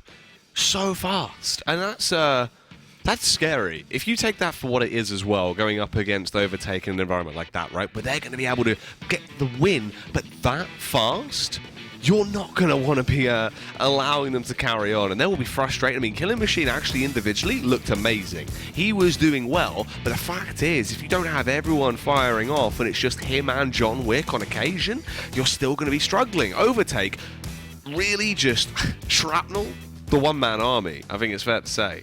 And I think, Killing Machine has been so consistently a top performer in the Go4s, but this is quite a running theme, is that it's a one-man army can only be a one-man army for so long in team modes. That's the thing. You can run away and you can start fragging and you can get the highest points in the game, but if no one's able to help you take the point, no one's able to help you seize the objectives, then your ability to score points will only really mean so much. And Overtake, their coordination as a group, they are, I would say, the most aggressive team we've seen in such a long time. They are not afraid to just pile bodies into a fight. And the big thing is, they focus their targets down very, very carefully. They seem to very clearly call out a target. They all funnel in on that person. They say, take out Killing Machine. Let's take out John Wick. And they just kind of snap target to target. And they do so much damage in a short space of time, you just can't survive that level of onslaught. Now, as we go into our next few maps, the question's going to be, can they really put a lid on Overtake? Can they try and slow down the momentum? Can they shoot the tires out of this pain train? I don't know. I don't know if it's even possible. That was such a dominant map number 1, Jackie. It was really, really fast, very dominant, very confident. They looked like overall they just were basically the better team on the day. And that's a scary factor, because that firepower and the fire in their hearts, if they can actually keep that confidence going into the following map, it will be scary. And obviously, here's the thing we have to consider. In terms of the veto, that is the first control point map. Sorry, it's the first King of the Hill map done for, right? We have a lot of control point to play, and that's what we're now getting into. Farming complex, control point, 3 different points here to hold. If you are new to this, and this is the first time you're going to be seeing this map, as it is quite rare compared to some of the others, this one is wild, specifically looking towards that B and C control point. It's all going to be about who holds the points over the other. That's the main thing here. We can see kills make a huge difference previously. Not so much in control point. It's about holding complete control. You got to hold 2 points over the opponents. If you hold 3, even better. It's not very likely. It definitely tends to be a numbers game in control point. And right now, hard to call. Seems very even at this stage. It's actually quite close, and this is crazy as well because it's close even though back-to-back have double the increase on the point trickle, but they're just getting beaten when it comes to the firefights. And Shrapnel, he's been able to get off. John Wick's miles away, so he's actually on his own. He should be able to get that cap before anyone fights back. B's going to be recapped as well, though. It's literally a full board trade here of control. And because of it, the points remain pretty even. The 2v2 comes out. Should be a win for Kua, who doesn't even lose his armor off that fight. Shrapnel's going to be the sort of meat puppet right there. John Wick taking him out first, shortly following up someone else. Hot Pepper runs in face first, unable to get anything going, and just going straight into the firing line back to back. They have a lead. It's not a huge lead, but with the level of control they're holding, it should be a comfortable one. They seem to play their cards right, keep doing what they're doing. They hold 2 points right now. Kua gets one, a triple kill. He's actually going to try and push forward, let the rest of the team take the points. Unfortunately, unable to do so, keeping back to back in a significant lead. Point A is under attack. Jump on that A site, start to lock it down. Nice little cheeky shot comes through. Max with the adjustment back around though. Takes down Velocic as they do try and lock it down. Overtake. Although they're behind by about 50 points here, they're starting to get the momentum. The kill will come through, but there's the double splay down, and that actually could be a huge impact play. Absolutely. John Wick takes out another kill without losing any armor. That's going to be very important, surviving the incoming fight. And Overtake, they're not getting destroyed, but they're consistently behind by about 60 points. Well, almost 100 now off that excellent double kill coming through. A triple kill for Vladosic. I completely butchered his name. Get tongue twisted so easily. I don't know why it catches us off guard. It gets me. There's something about it.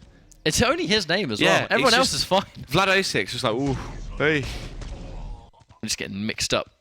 Point B captured. Either way, back to back, running away with this one, looking very strong. Overtake, they can still win, but this is one of those moments again where, you know, it's not going to be first to 1,000 in control points, it's first to 1.2k. So Overtake still have a little bit of time, but as I'm saying that, we are kind of reaching danger territory.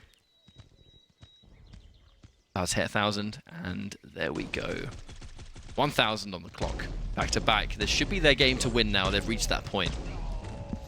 Hot Pepper, 2 big kills. Overtake actually starting to get a little bit of momentum going for them there. I mean, they're behind by about 1,020 points, and actually they might be able to start getting it going, but it depends on this firefight. And no, isn't going to go in their favor at all. Back to back will make this series go 1-1, as surely they'll pick up Farming Complex. Looks to be that way, doesn't it? You can see the natural trickling of points, almost like a level of decay from the Overtake squad, who had such a dominant map number 1, and it was not so easy as we went on to Farming Complex. It goes to show the significant difference that the map changes can make. You know, we haven't really seen control point picked at all today, and I think there's a reason back-to-back have gone in for their 2 map choices were both control point. I believe it was Atrium and Farming Complex, and they just won Farming Complex very easily. Is Atrium going to be the same thing? Only time will tell. Maybe that's their hope, right?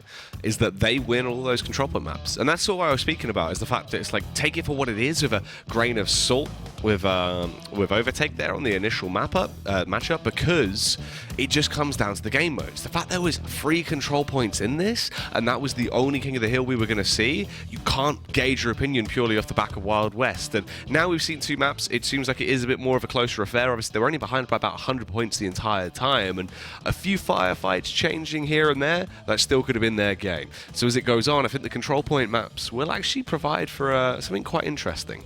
Well, you kind of realize the fact that the final map is actually skyscrapers, right? Mm-hmm. So we have all 3 of our control point maps ready to play before we hit that final map scenario. So if we actually believe that our next set of maps might even all be control points back to back, because we now have what I think is the Europe Square as our next map, and then the map after that is going to be Atrium. And then the final map is going to be skyscrapers if it comes to it. So after how comfortable back-to-back looked in control points as a game mode entirely, we now have the next 3 maps, including the one we just played, as the game mode they look comfortable on.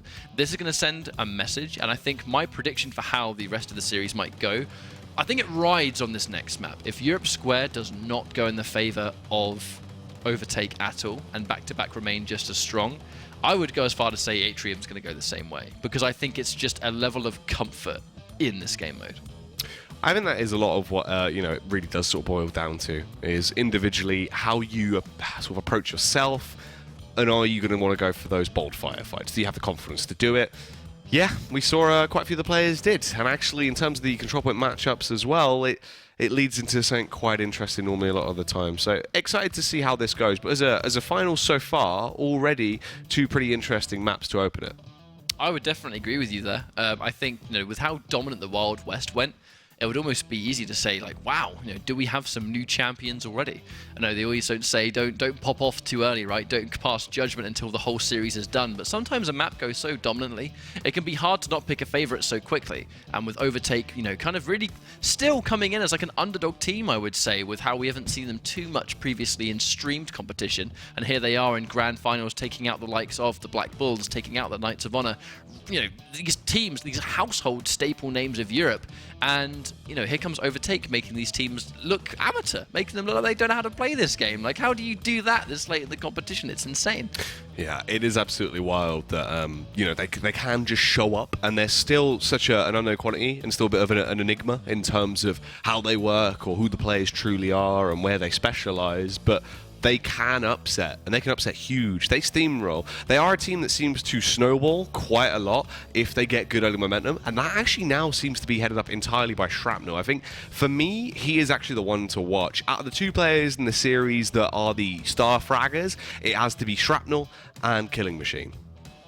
I think that's kind of just based on previous results. Shrapnel kind of just showing us today that he's not afraid to pop off and get those, sick highlight reel kills when he needs to. And Killing Machine, just consistent levels of excellence, really. So I think right now we should be loading into our next map very, very soon. Hopefully we can get loaded into that soon, because we are moments away from closing off another European finals, and the storylines just get juicier and juicier. We can see new blood, we can see returning teams coming in to try and regain that sort of top level status. There are teams that had a top level that are almost seeming like they might be decaying a little bit, who knows. I don't want to pass judgment on Black Bulls, because again, we kind of talked earlier about how they've already qualified for America, so it's very likely they're just kind of using these tournaments now to test strategies and mess around with lineups. There's no pressure on them to play or place, so they can kind of put their feet up and just try and stay consistent as they go into the finals, because they've already got a guaranteed spot there. That's the thing, right? It really isn't a big deal for them at all anymore. It's got to the point where this could be used for either practice or potentially subbing a substitute and seeing how he performs, just to have a backup of an opinion. Because the thing is, with Guns of Boom going into that LA finals, right, you want to be able to fill that full roster. But it's at a point where, 17th of November, if they can't actually fill the full original core roster, you will need a backup. So training those substitutes now and putting them in the environment in the deep end, seeing how well they perform, is great for that. But seems that we are in. It's all sorted, mate. We're going to be jumping straight back into the action. Back-to-back versus Overtake. 1-1 apiece so far as we carry on now.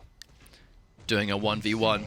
My God, Killing Machine with just that good old traditional 2v1. Yep. This guy is a machine, a killing machine. Look at the point difference already. Oof. This is insanity. 200 points in not even 30 seconds, Jackie. What is going on? He was just going off there as well. He's got 115 to score. What?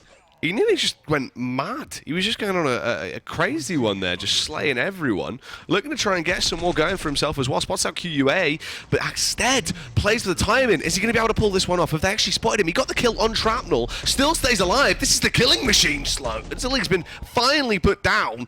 And they will be able to jump on over and secure that site. But 500 points to the 150 of Overtake. That is lunacy. The thing is, Killing Machine now going down, it almost did him a favor, because now he can respawn and then get another killing spree. Yeah. So it's almost like, he's kind of spent the highest amount of points he could earn in close proximity, that now going down has allowed him to respawn and basically start getting that score spree again. That classic Call of Duty kill streak strat.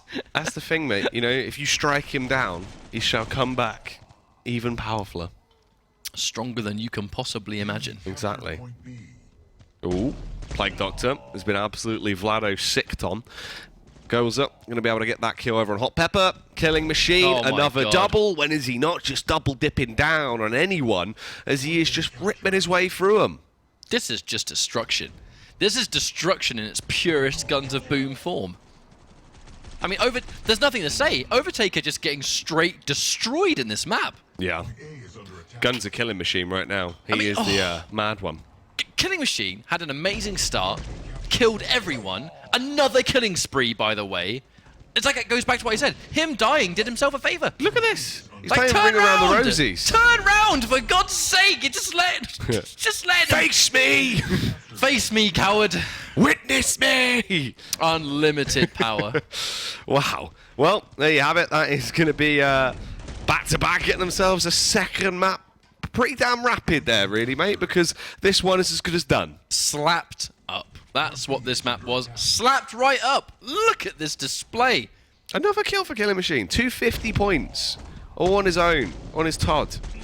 A triple kill for Q at the end, but absolutely too little, too late. We're going to stick a fork in this one. That map is a wrap. I want to look at Killing Machine stats. I think that was what? That 12 to 4 I saw at the end there or something like that? It seemed like it was around there, right? That was, but crazy. every spree of kills he got was sequentially one, another one, another one, another one. And that's, you know, double, triple killing spree. Well, what we saw, as soon as we got into the action, we saw, what, 4 kills, went on, got the 5th kill, goes down, respawns, same again. Constantly just stringing them together. Knew when to actually go for a bold play, but he's smart. That's what you need to see, because he is actually quite effective at calling it quits, slowing down temporarily before over-aggressing.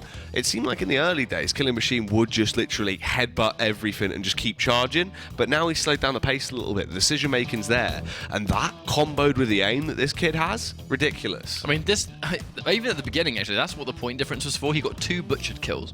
He got 2 knife kills back to back. That's a triple kill right there. And a grenade back to back secures Look that immediate killing spree. He's playing gun game as well, mate. Switching it out after every weapon. I mean, that's the mad thing as well. For you guys at home, if you are unsure, I mean, statistically, I'm pretty sure Killing Machine is the youngest player we currently have in Guns of Boom by far. I think he's 16 years of age right now, right?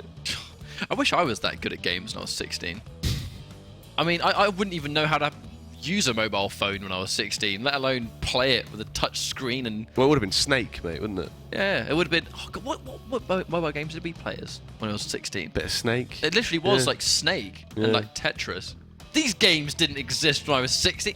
I can't imagine the generation of kids growing up on games like this that are just... They're going to be more tech savvy than I am, and they're going to be like 10 years old. It's going to be so bad. Playing Snake, but in 1080p. It's like virtual reality Snake. Just wire it, a mobile phone into each eye. It's like, oh my God. Let's get it. A Nokia on either eye. Unbreakable. Literally. It would, you just drop it, you could put it in a freezer, you could run it over and it'll still work. It'll still work. It's like level 3 armor, mate. Easy. You can't break it. Can't crack into it. But you know what also can't be cracked into? Currently is the rampage that is being set by back to back. We said if they won Europe Square, we'd be concerned about Overtake's ability to win this tournament. And to be honest, after that absolute body bag performance, I am very much concerned to begin with, to be honest. I think we're going into our next control point map, which is just, that's the main reason we're concerned, I think, is because it's been this game mode 3 times in a row. It's Atrium is going to be our next map.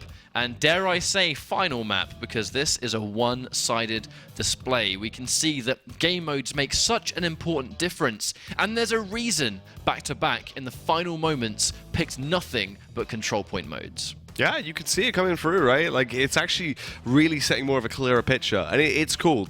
Possibly one of the probably the best things we've actually seen happen with Guns of Boom was the addition to actually bring in that veto system. Purely because the type of mashups we've had like this, we never would have had this with the old system, where it was the set in stone map pool on a stage by stage basis of the actual GO4. It's been a whole lot more interesting. But we're in Atrium, what could be the last map here between the two teams. Back-to-back versus Overtake, and it is already kicking off. Everyone is going wild. Dare I say, this might be our final map. Overtake, though, signs of a life significantly more, but I don't like that positioning from Hot Pepper and Max. Way too far ahead, and again, they ran into that respawn protection. They did no damage there. Yeah, the overcommitment, constantly getting into the faces of their opposition there as they do push out a little bit too aggro. And it is a 169, no, 200. Good God, how close it is! Yeah, I know. Actually, just bouncing it back. It's the fact that the frag's coming on the near instantaneous segment. I mean, in terms of the points that's controlled as well, the only point that's currently in favor of back-to-back is all the way over on C point. B and A are both in control of Overtake, but B under a heavy firefight now. This will be back-to-back surely getting control of 2 points here and a massive lead, all from Killing Machine, getting another killing spree, and he just keeps going. He doesn't stop. I wonder if, again, because he just got himself the killing spree, sometimes you wonder if he pushes so far ahead on purpose because he doesn't mind if he goes down, because he trusts his ability to get more kills sequentially, and he understands that, hey, if I die now, 1 death for a killing spree in less than a minute, he's almost going to try and play the numbers game. Yeah. I'm actually convinced that's what he's doing here, because he's very deliberate. There goes happen again. Yeah, he got himself a killing spree. He's doesn't care if he goes down now, because the points he's gaining his team versus the points he concedes by one death, it's always going to be in his team's favor if he can always get a killing spree. Dude, that's genius, to be fair. It's the fact that if you think about it like this, right, in terms of then the stagger to get to that next potential tier of bonus points that he's going to receive, this is way more efficient and easier to farm over and over again. That's basically what he's been bringing to the table here. Oh, even on the way out, the martyrdom. Wild. 308 points. Killing machine. I wonder if there's some kind of record that he's been setting.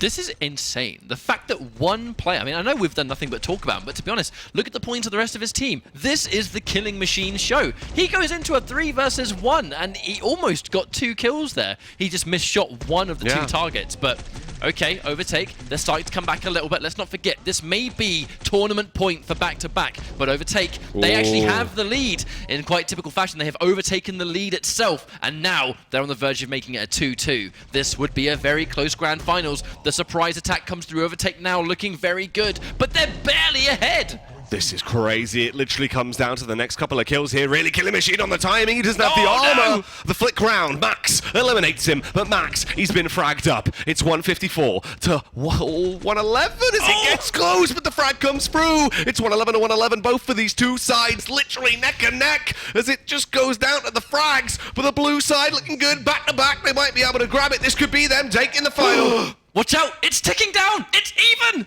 They have 2 ahead. Oh my God, back to back. This was an insanely close series, and up until the last millisecond, back to back get the final kill of the game, and that is all she wrote for the European tournament. Yeah. Wow. What do you say about that? It's purely just off the fact, right, that was ridiculous individually from Killing Machine. We've seen him now coming up with, as you sort of clocked onto there, the fact that that's essentially a new sort of strategy that we're seeing come out from him, right? The easiest sort of benchmark you can initially hit is that killing spree. So he's going in, killing spree, reset, killing spree again, because it's the biggest and easiest to achieve number of points that he can consistently reach off the back of a reset from a fresh life with full armor, with ammo, and with the double nade, right? That's crazy and it's lonesome, but the fact that purely off the back of him with 300 points individually, they were staying neck and neck when they only had control of 1 point the entire time. And that goes to show how much of a difference you can make when you just pop off. And if that's anything, that is going to be Killing Machine Strat Update.exe has updated successfully. That, in some ways, I think, is somewhat of a new meta. Understanding that if you are confident that the ratio of you getting those sprees to dying one time, it's always going to be in your favor, right? So I love the confidence and the fact that he just knew if he stuck to his guns, no pun intended, and just played the way he knows he needs to play, he can save his team single-handedly. Back to back, at long last, take a streamed first place. They are sitting within the top 2 teams, the running for the Season 1 finals, and this is exactly why. I'm really happy for them, but I gotta say, Overtake, I don't want to take away from these guys at all. They had one hell of a journey today. Knights of Honor, they had the Black Bulls as well. Yeah. They are going to be just underneath the MVPs of back-to-back. So huge congratulations to everyone all round. That was an incredible tournament, and the results remain unpredictable. That's my favorite thing about the later stage, the second half of this season. But speaking of second half, the second half of this show is going to be our North American bracket, where we can see if Hyped Up are going to remain the undisputed #1 for another time, or whether some other teams can step up to the plate and take them down a notch. We're going to set up North American bracket. Thank you for watching Europe. We'll see you in some moments' time while we prepare the next half of the GO4.